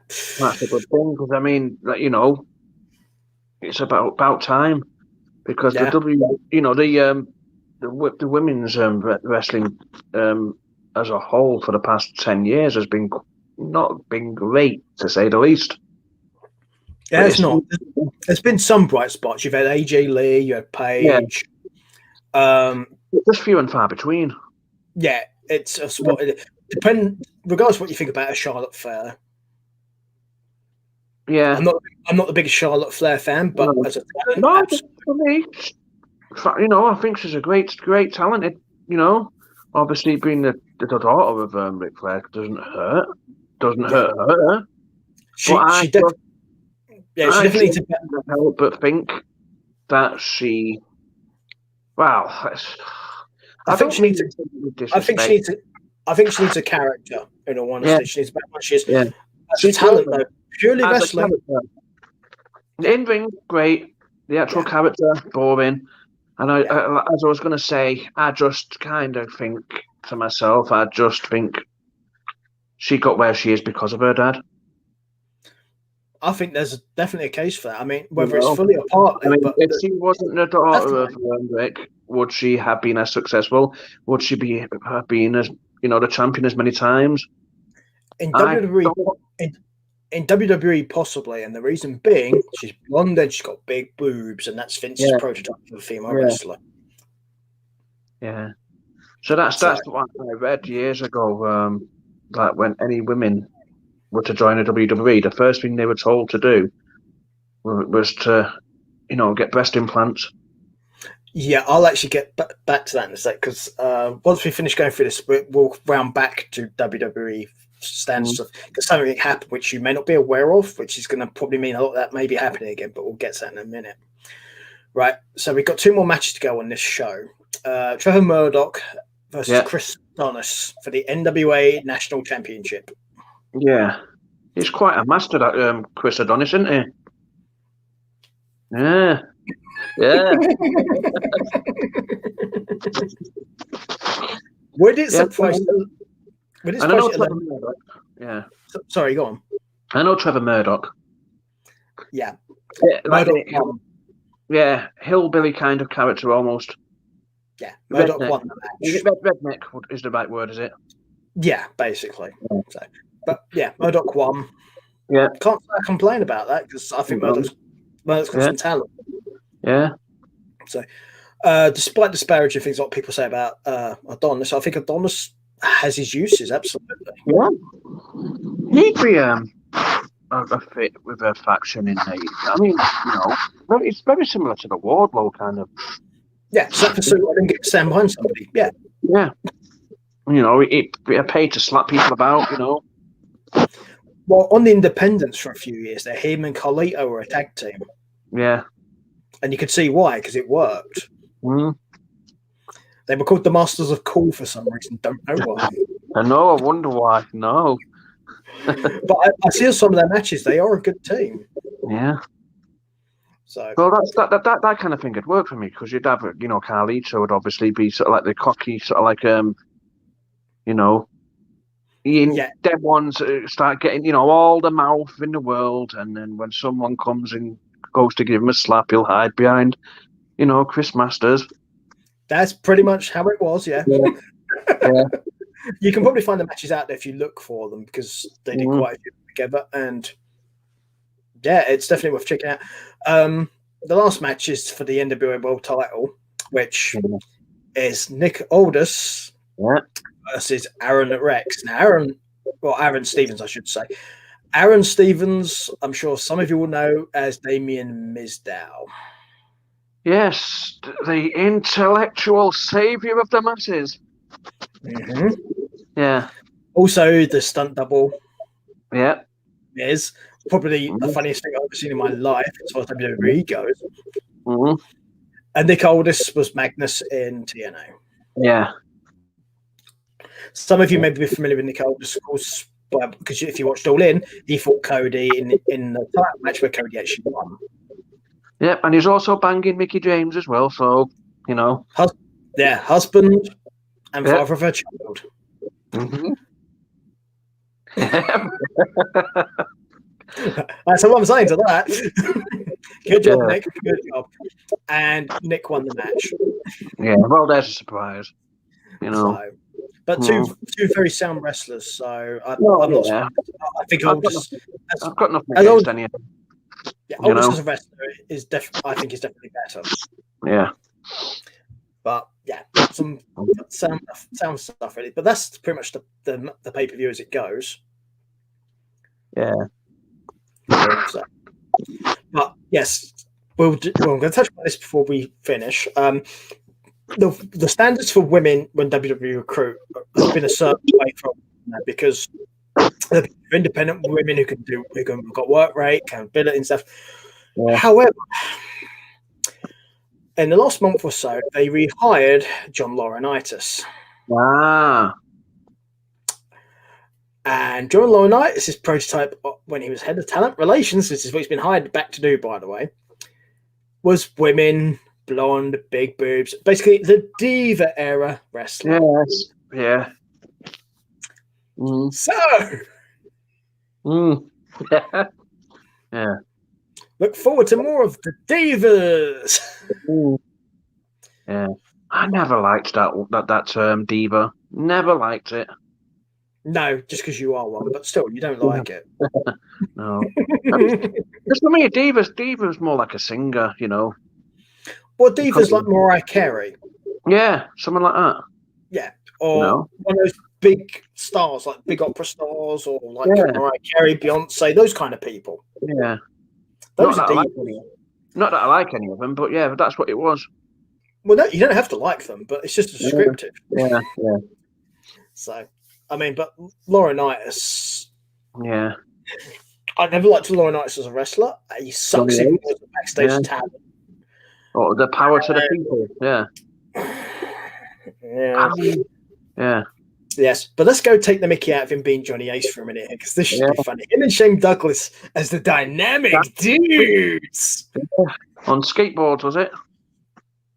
Yeah. And caps and mullets. Don't forget the mullets. I must say he was fairly decent in All Japan, though. You know, yeah. That's fair. Tag team partner for Kenta Kobashi. That was a decent tag team. I'm sure Kobashi did most of the lifting there. Yeah. You know, not many people realise that he was a brother of one of the Legion of Doom, but one of the Road Warriors, did he? We were going to get to that, yeah. It's like, why did the wrong one die? Yeah. Yeah. I'm not wishing anyone dead, but out of the two of them, I want Joe. Yeah, so he was the brother of his Animal, was his older brother. Exactly. Yeah. So you couldn't think of two very different brothers, let's be honest. Yeah. That's it, you know. But it does make me worry for WWE's female talent, though, when you have that happen. Yeah, it's when you've got the talent around the world, and then you've got someone like him who oversees it. You know. Yeah. It's. I mean, fortunately, all the other promotions seem to have got the idea of, it's okay if they're pretty, but they still need to work. Yeah, of course they do. Yeah, it's the same with male wrestlers. Male wrestlers see if they can work, but also can talk. The same things also apply to female wrestlers. you can look good, but you still have to be able to talk and perform. Definitely. And this is where it should be truly equality. Both should be able to. Both men and women need to be able to do both things. Yeah. And those are the successful ones. Look at Trish. Yeah. It was the Divas era, but Trish could talk. And she could wrestle. Yeah, there you go. Mickey James, Gail Kim, Lita. There you go. And look at the modern day wrestlers. You've got Shida, you've got Thunder Rosa, and Serena Deeb. Yeah. So they are out there. We need more of those, which is why Thunder Rosa's promotion, bringing out all these women, is encouraging me, because it means we're going to get some decent talent. I would even say, but this might be a bit controversial. You've got Tessa Blanchard, but I just don't think. Oh no, I would. To be fair, she is talented. No doubt about it. However, I just can't see it being back in the wrestling business anytime soon. Yeah, the only issue with Tessa Blanchard, as you kind of touched upon, is the fact that apparently not the best of people. No, she's a bit about but in ring and on the mic, you probably won't get many better, to be honest with you. I mean, it tells you everything when a promotion, whether you agree with Impact or not, they made her the world champion by beating. Yeah. Do you remember who she beat? Was it Sami Callihan? Was she beat? Or because it was after a point when I stopped watching Impact. So this is the thing. Sami Callihan. I am going to have to check this. I actually think it's Cage, but I need to check. So I will check that, because I was hoping you'd remember. But again, it was Sami Callihan, because I know she had the feud with Callihan. That's quite possible. I could be right. You could be right. In all honesty, I don't remember. So, Callahan, you are correct, my man. Yeah. See, there's another one who I think could be a good fit in AEW, Sami Callihan. Well, there's somebody who's also got a history of both Moxley and Kingston as well. There you go. Yeah. I like Callihan. I like Callahan as a talent as well. Him and Ken Shamrock had an interesting rivalry as well. Yeah. But there's another one that needs to fuck off now, Ken Shamrock. And I don't mean that. I would say, to be fair to Shamrock, though, he's not on TV all the time. No. I don't have an issue with that. Sporadic appearances, absolutely fine. Yeah. Don't get overused. Yeah. This is one of my issues with the Sting interview thing. Too many of them. Yeah. Because for me, it's like there's an over-reliance on sort of like the veterans. And for me, it's almost like they're scared to try to push the new talent. So they have to keep the veterans at the forefront. Use your talents, use your veterans to enhance your new talents and your up-and-coming talents. Have them together. Like, as an example, Jake Roberts and Archer. Yeah. It's very clear who's the person there. It's Archer. Yeah. Jake is just there to make him bigger. Yeah. No shit. Taz and Team Taz. Again, it's clear he's the voice, but they are definitely the talent. No questions about that. And then Sting and Darby Allin, you could say as well. Again, it's getting that way, But they do need to stop interviewing Sting every bloody show. They don't need to, now. Well, that's my point. Him. You know what I mean? And he should be there to push Darby Allin. Yeah. Or if he has feuds with people like Archer. Yeah. So, but that's the thing. I mean, you are correct. Particularly with WWE, they are far too over-reliant upon their legends. And that's not in the same way we were just talking about. We're talking about they come in and Goldberg becomes world champion, for example. And it's funny that I touched upon that subject, because I actually did read a story in one of the Wrestle Talk magazines this morning, and it touched upon that very thing. I mean, you're talking about last year, or the year, in the past couple of years, there's only ever been really possibly about 2 real breakout stars. Mm-hmm. One of them was Becky Lynch, but now obviously she's just become a mother, so she's not going to be around for a while. Well, the thing with the Becky Lynch thing is that wasn't even intended. They did not mean that to happen. No, definitely not. But I mean, it's like now they struggle now to break out new stars. WWE certainly do, The other promotions seems to be doing a much better job of this. Yeah. AEW are doing a better job because, like I say, Darby Allin, they can push him to the moon. I like what they're doing. You know what I mean? I think Paige. I'll tell you someone else as well that they could do with pushing because MJF. There's a list of people we can reel off here, but who are you going to refer to? I was going to mention was Jungle Boy. There you go. Because I think he's an absolute talent. I think he's got everything. At the moment, obviously, he's saddled with the Luchasaurus thing. The been with Luchasaurus. Right. The thing is about Luchasaurus. I'm not saying there's anything wrong with Luchasaurus, but I just think Jungle Boy could make it on his own. I think that will eventually happen. But here's an example, though, with Luchasaurus. Very much, you've ever seen Without the Mask, he's very much a WWE guy. Yeah, he was there, and they fumbled that shit. Yeah. How can you fumble that guy? I mean, look at him. The guy's amazing. I think Luchasaurus, I in all honesty, I think he should be used more by AEW. I think he should be treated better. Because I think you've got a guy who's as big as he is, but he's very agile. He's got a really good moveset, I think the reason he isn't is for the exact reason you just said. I think he's there for the most part to help get Jungle Boy.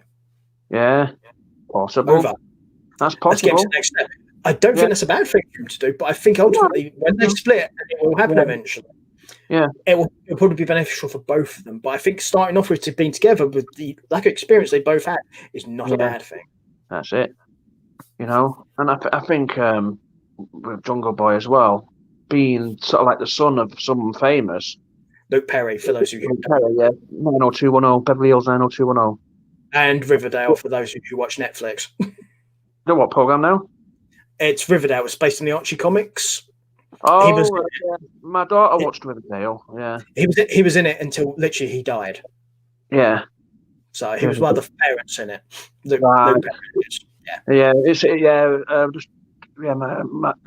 my daughter, one of my daughters watched it. Yeah, so she'll probably know what I'm referring to.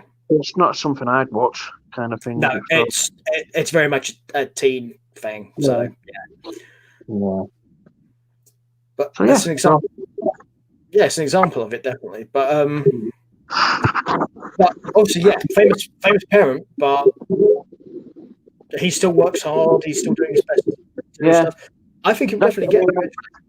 I do get a bit worried sometimes where, people say, "Oh, his dad's famous, so this is why he's got this gig," and it's unfair on him because he's talented on his own. All you got to do is watch him in a match. Yeah, of course. That's it. You won't need to ask that again afterwards. No, definitely not. I've seen a lot of Jungle Boy matches, and you don't need to. That's definitely not why he's there. He's clearly up to. I mean, watch him in the Battle Royal that happened at last Revolution. Yeah. The end of that shows you what he's there. Yeah. Yes, he lost. He lost to Phoenix. No shame in that. In losing to Phoenix, So, because I love Phoenix. On the subject of AEW, I do remember a question that one of the viewers, a lady, asked when I was last on the show. Yeah. About AEW, how easy would it be to watch? I'd be interested to know if she actually give it a try. I will take that up with them because I can contact them directly, so that's easy. Because they left their details, so I can definitely do that. Right. I would be interested, and let me know what she thought of it. Yeah. What we could always do at some point is possibly work out some matches that may help, or even a particular event, maybe. Yeah. Because it may help if we in that way. Because obviously, it depends on whether you're used to WWE stuff or whether you're just completely new to it. That's it. I mean, if you've been just basically watched nothing but WWE over the years, it might be I'd say maybe difficult to get into this because possibly, but I think this is where the veterans help, honestly, because a lot of them are ex-WWE guys. You are going to know some of these people. Yeah. I mean, if you're willing to try a different concept, then open-minded. Yeah. Open-minded. Oh, absolutely. So yeah, I think that's pretty much what you're saying. So yeah, I would definitely agree. We can always find out. Someone like me, when it comes to wrestling, I'll always have a look at a show. It's like you can make your mind up. Yeah, unless it's WWE. Yeah. If it's WWF, then you'll watch it. But if it's WWE, it can kiss your balls. Yeah, but like Peter, like you said, it's be open-minded about it. Yeah, you'd be surprised what people end up like. Watch one fight. Don't watch just one episode. I'd always say give it a chance, give it a good watch for a good, a few weeks. I mean, because I was going to say, touching upon that, it depends. Obviously, if you're watching a pay-per-view, then possibly a whole pay-per-view would be useful because that could help you. Like the first Revolution. Yeah, it's probably a great example of AEW. However, if you'd rather do the Dynamites, then definitely watch a few of them. Don't just watch one or the other, because it'll get you a few of them to get you an idea of what you're probably going to get, because every one of them is slightly different. Yeah. That's how a program should be. You shouldn't always be copy and paste, hence more. So, but I'll definitely get in touch with her, and I'll see what happened with that one. And if she hasn't yet, then obviously we can always put forward suggestions. Or if she has, then she can possibly let us know what she thought. Yeah. So, would you have any particular suggestions as to what you would do as a first time thing for someone? What, as regards AEW? Yeah. I'm trying to think of a starting point. I mean, maybe the Jericho and Adam Page match, one for the title. Do you know when obviously to determine the first AEW champion? That would be a good one, I think. Was that Double or Nothing? I think so. I'll have to get back to you on that. Because it's all out of Double or Nothing. I just don't. It's because it's been a few years now, hasn't it? So it's But yeah. I can always just cheat and just have a look, because I'm pretty sure it's one of those two. What I can do actually, I'll just look up AEW champions, because that way it would tell me when the matches took place. That actually helps, because it will tell me the inaugural champion when it was All Out. She was right. One of them, yeah. So I knew it was one of the other ones. So so All Out was obviously the first one, because the previous year it was All In, so it became All Out, and All Out is when Jericho faced Page. Yeah. Because Page won the Battle Royal to be in that match, and Jericho beat Omega. Yeah. Because that's when Moxley showed up. That's it. I mean, some of the earlier stuff would be a good way, because then you could do. I would argue possibly, if you're going to do earlier stuff, the Double Nothing that precedes it, maybe. Yeah. For that exact reason. It's obviously sort of like then fast forward a couple of, to more present day, just then you can see how the product has evolved. Possibly, but the other thing as well is, unlike WWE, promotional AEW particularly, and TN Impact does this as well. It's a buffet. There's something for everyone. Yeah. Absolutely. You just have to find the bits you like. Yeah. I mean, that's describe it, really. Yeah. I mean, that's Impact and AEW. Possibly to a lesser extent, MLW, if that's your thing. Ring of Honor is very much what Ring of Honor is. New Japan, however, is very much strong style and ouch. Yeah. But it depends on what you like in your product. Yeah. Yeah. It's for me. But if people are asking me what my favourite promotion is, then New Japan, hands down. Yeah. I know that. Yeah. Because who is your favourite wrestler? Oh, I don't know. Yeah. Jay White. Yeah, give you guys a hint. Yeah, we start the program talking about him because I knew Ant would have an opinion. It's Jay White. Yeah. You know what? I'll be honest with you. And this is the first time this has happened in a long time with me. When? Were you being honest? When we counted the pinfall, when David Finlay actually pinned Jay White, I was actually sat there with my mouth open like that. Because it was just this pure disbelief. But then, having said that, it's not necessarily a bad thing because sometimes you want that reaction. Unpredictability can be a good thing, absolutely. Because I'm thinking to myself, yeah, but now that I've managed to digest it, maybe it isn't such a bad thing. Because you need new, to push people like that, and it maybe, to take things into different directions. I was going to say, because it goes back to something you touched upon before with the veterans being overused. This could be a way where you're getting more people involved, so it's not just the people that think are going to be. Because you've now thrown it. Okay, so if he fights him again, there's a chance he could actually win because he beat him in the tournament. Yeah, definitely. So, and again, sorry, go on. With this obviously forbidden door being thrown wide open, who's to say that they're not trying to keep David Finlay strong for when he goes into another promotion like AEW, for instance? Imagine you've got Juice Robinson and David Finlay fighting the Young Bucks. Who's to say that they might not actually have a title versus title match down the line with any one of these kind of companies? Possibly. Keep the guy strong.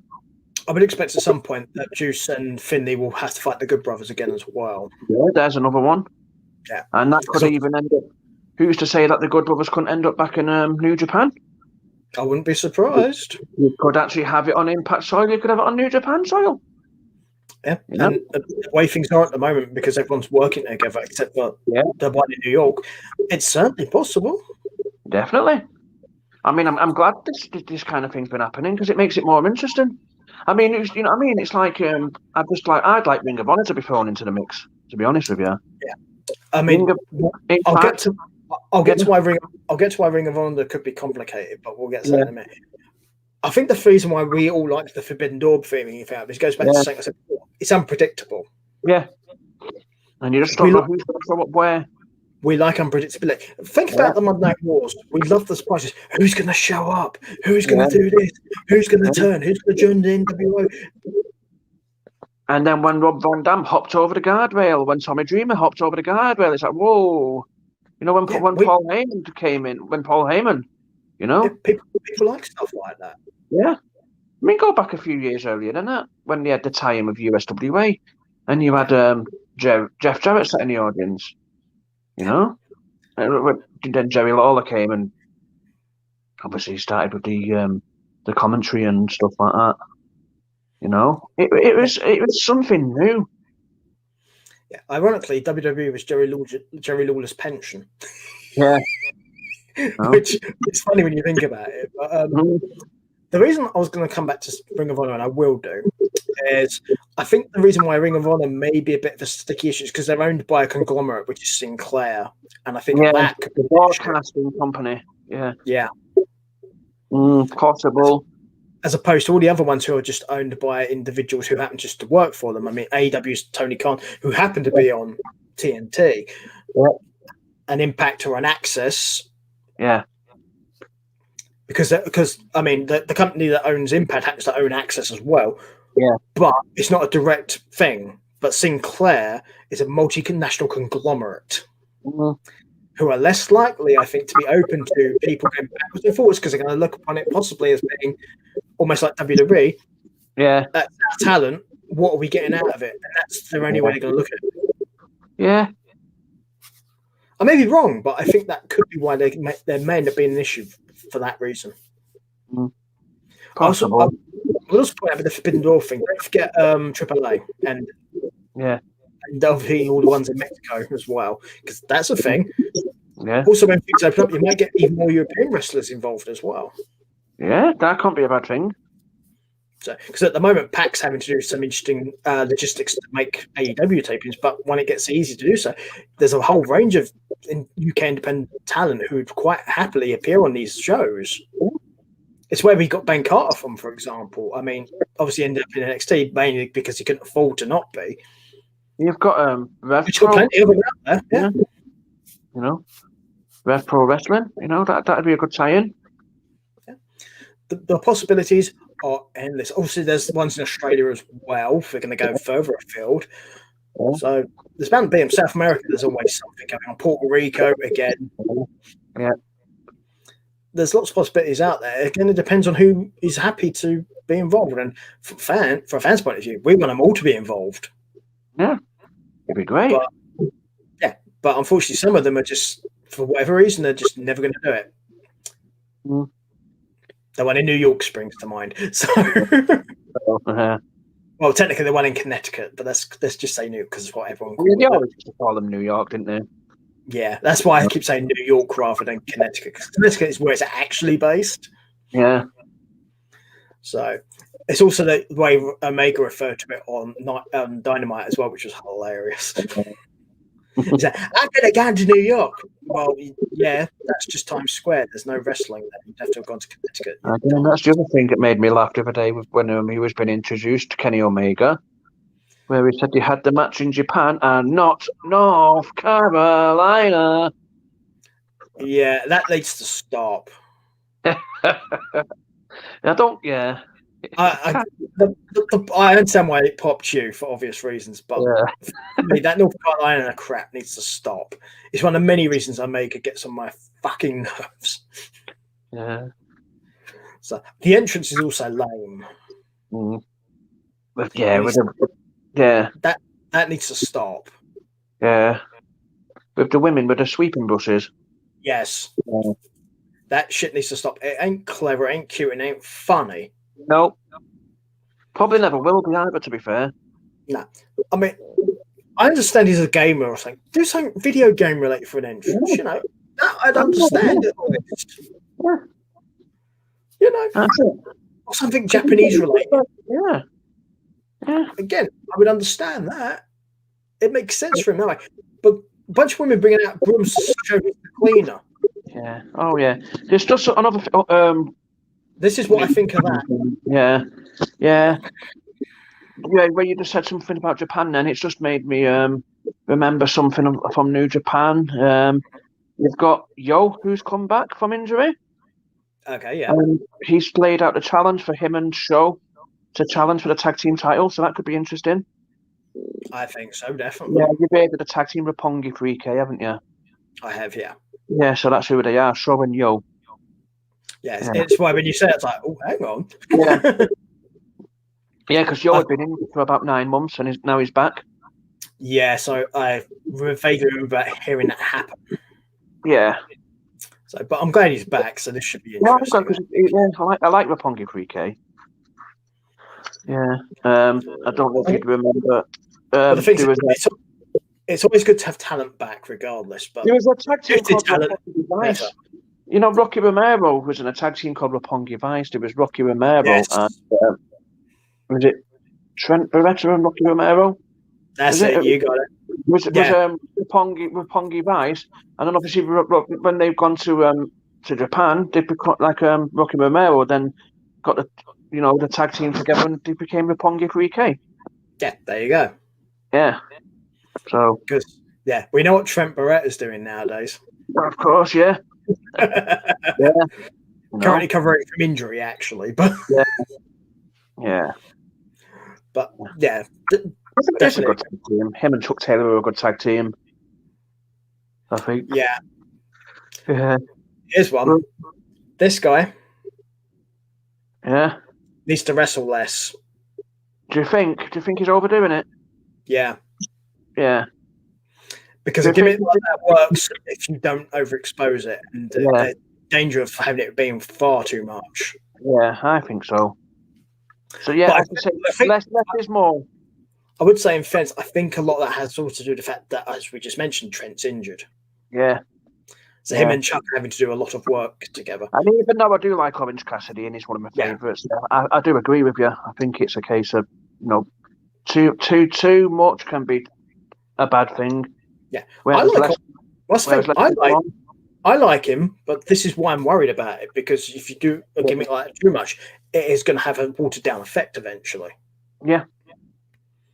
And I like the idea of just being as a wrestler. I think it's hilarious. Yeah. And if you want to see the best example of this being instigated, his match against Pac. Yeah. It's amazing. That was a good fight. Yeah, so his feud with Jericho as well. There you go. I know that was another good one. But the difference being there is Jericho's also slightly comedic as well. Pac is a nasty bastard. He is, and he is a bastard. Exactly. I mean, you have to get that for you. Well done. But I think it works better that way because he's very much not funny. Yeah. Which is why I think the comedy spots work better that way. Yeah. Because all they did was infuriate Pac, which is in Pac's character. So it made sense storyline-wise. Popping Jericho with a comedy spot doesn't work so well because Jericho also does comedy. Yeah. That's my opinion anyway. Mm-hmm. So, but there you go. Right. Cool. All good fun. Right. I think we've covered a lot actually. We have, yeah, so that's which is nice as well. Is there anything you want to mention while we're here? I can't think of anything. Because I think I made a point of making sure we covered the thing I knew you'd want to talk about right at the beginning. Yeah. But I think Jay White will bounce back from this and we'll end up having something happen because someone like that is going to. Yeah, the New Japan tour starts back up again on Monday. The road to Sakura Genesis, and they're bringing out a new title belt because they're merging the IWGP Heavyweight and Intercontinental title into one. So they're bringing out a new belt. Right, here's my question: Have they worked at the lineage yet? Not yet, no. But I'm sure they'll mention that because that could be an issue. Because Because if you merge those, then you're going to make a bunch of people IWGP Heavyweight Champion who never held that belt, such as Jericho. Yeah. I'm sure they'll work it out. So, because there's been quite a few famous wrestlers who've held that belt. Archer did. Yeah. Nakamura, AJ Styles. Yeah. And there's another one, Prince Devitt, Finn Balor, Prince Devitt. Yeah, exactly. So if you merge them and make it the IWGP, make it the lineage of the IWGP Heavyweight title, and they all by proxy become IWGP champions. I'm sure. I don't know if I've been dreaming this or not. Even Shelton Benjamin held it. That sounds familiar. It's Shelton Benjamin. Yeah. I will check that before we disappear, so that way the people don't have to worry or be curious about it. I like Shelton Benjamin. I think he's great, but it's a case of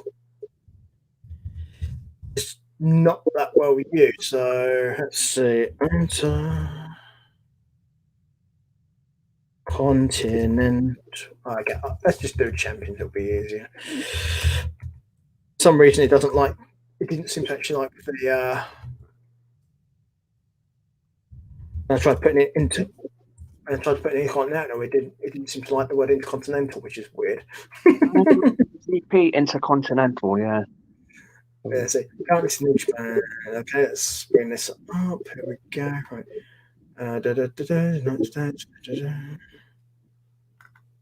Oh, that's interesting. It's not actually even showing it as listed anymore.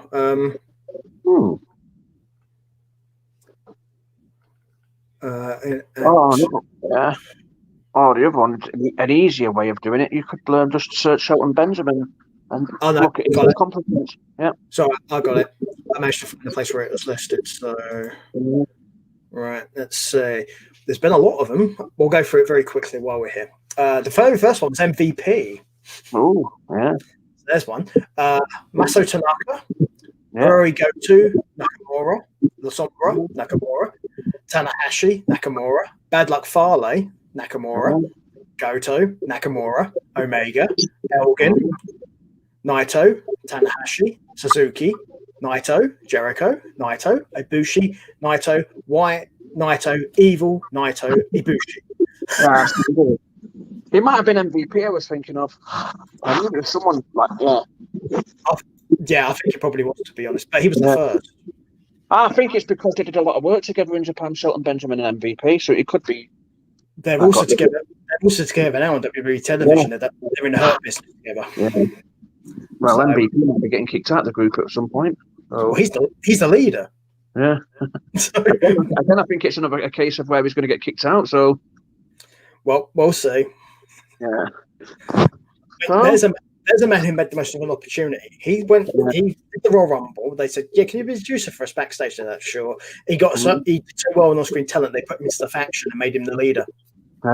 Lovely. Good for him. Yeah, mate.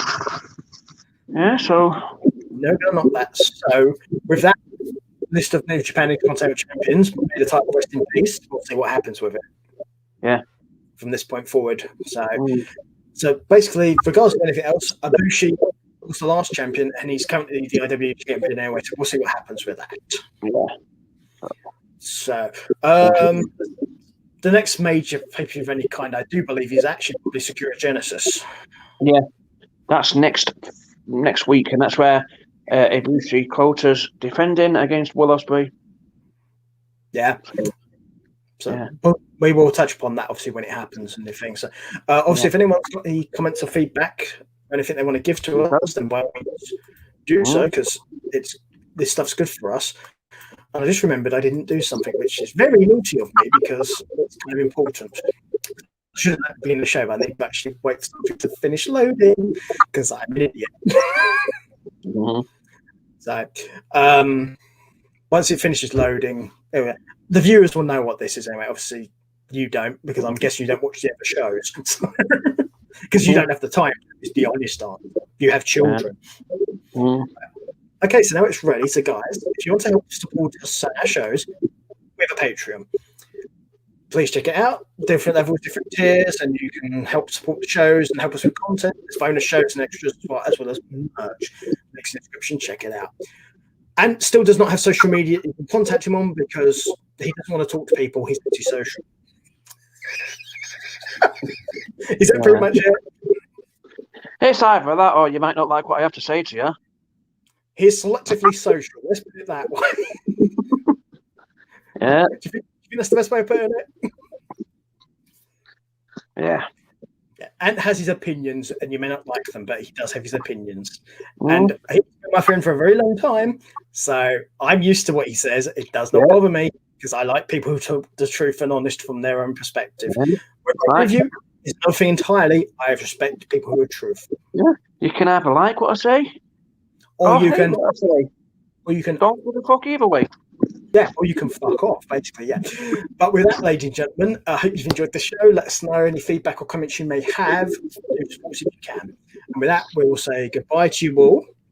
Although I'm going to say goodbye to you all this way because Dark Order. And you know what that means.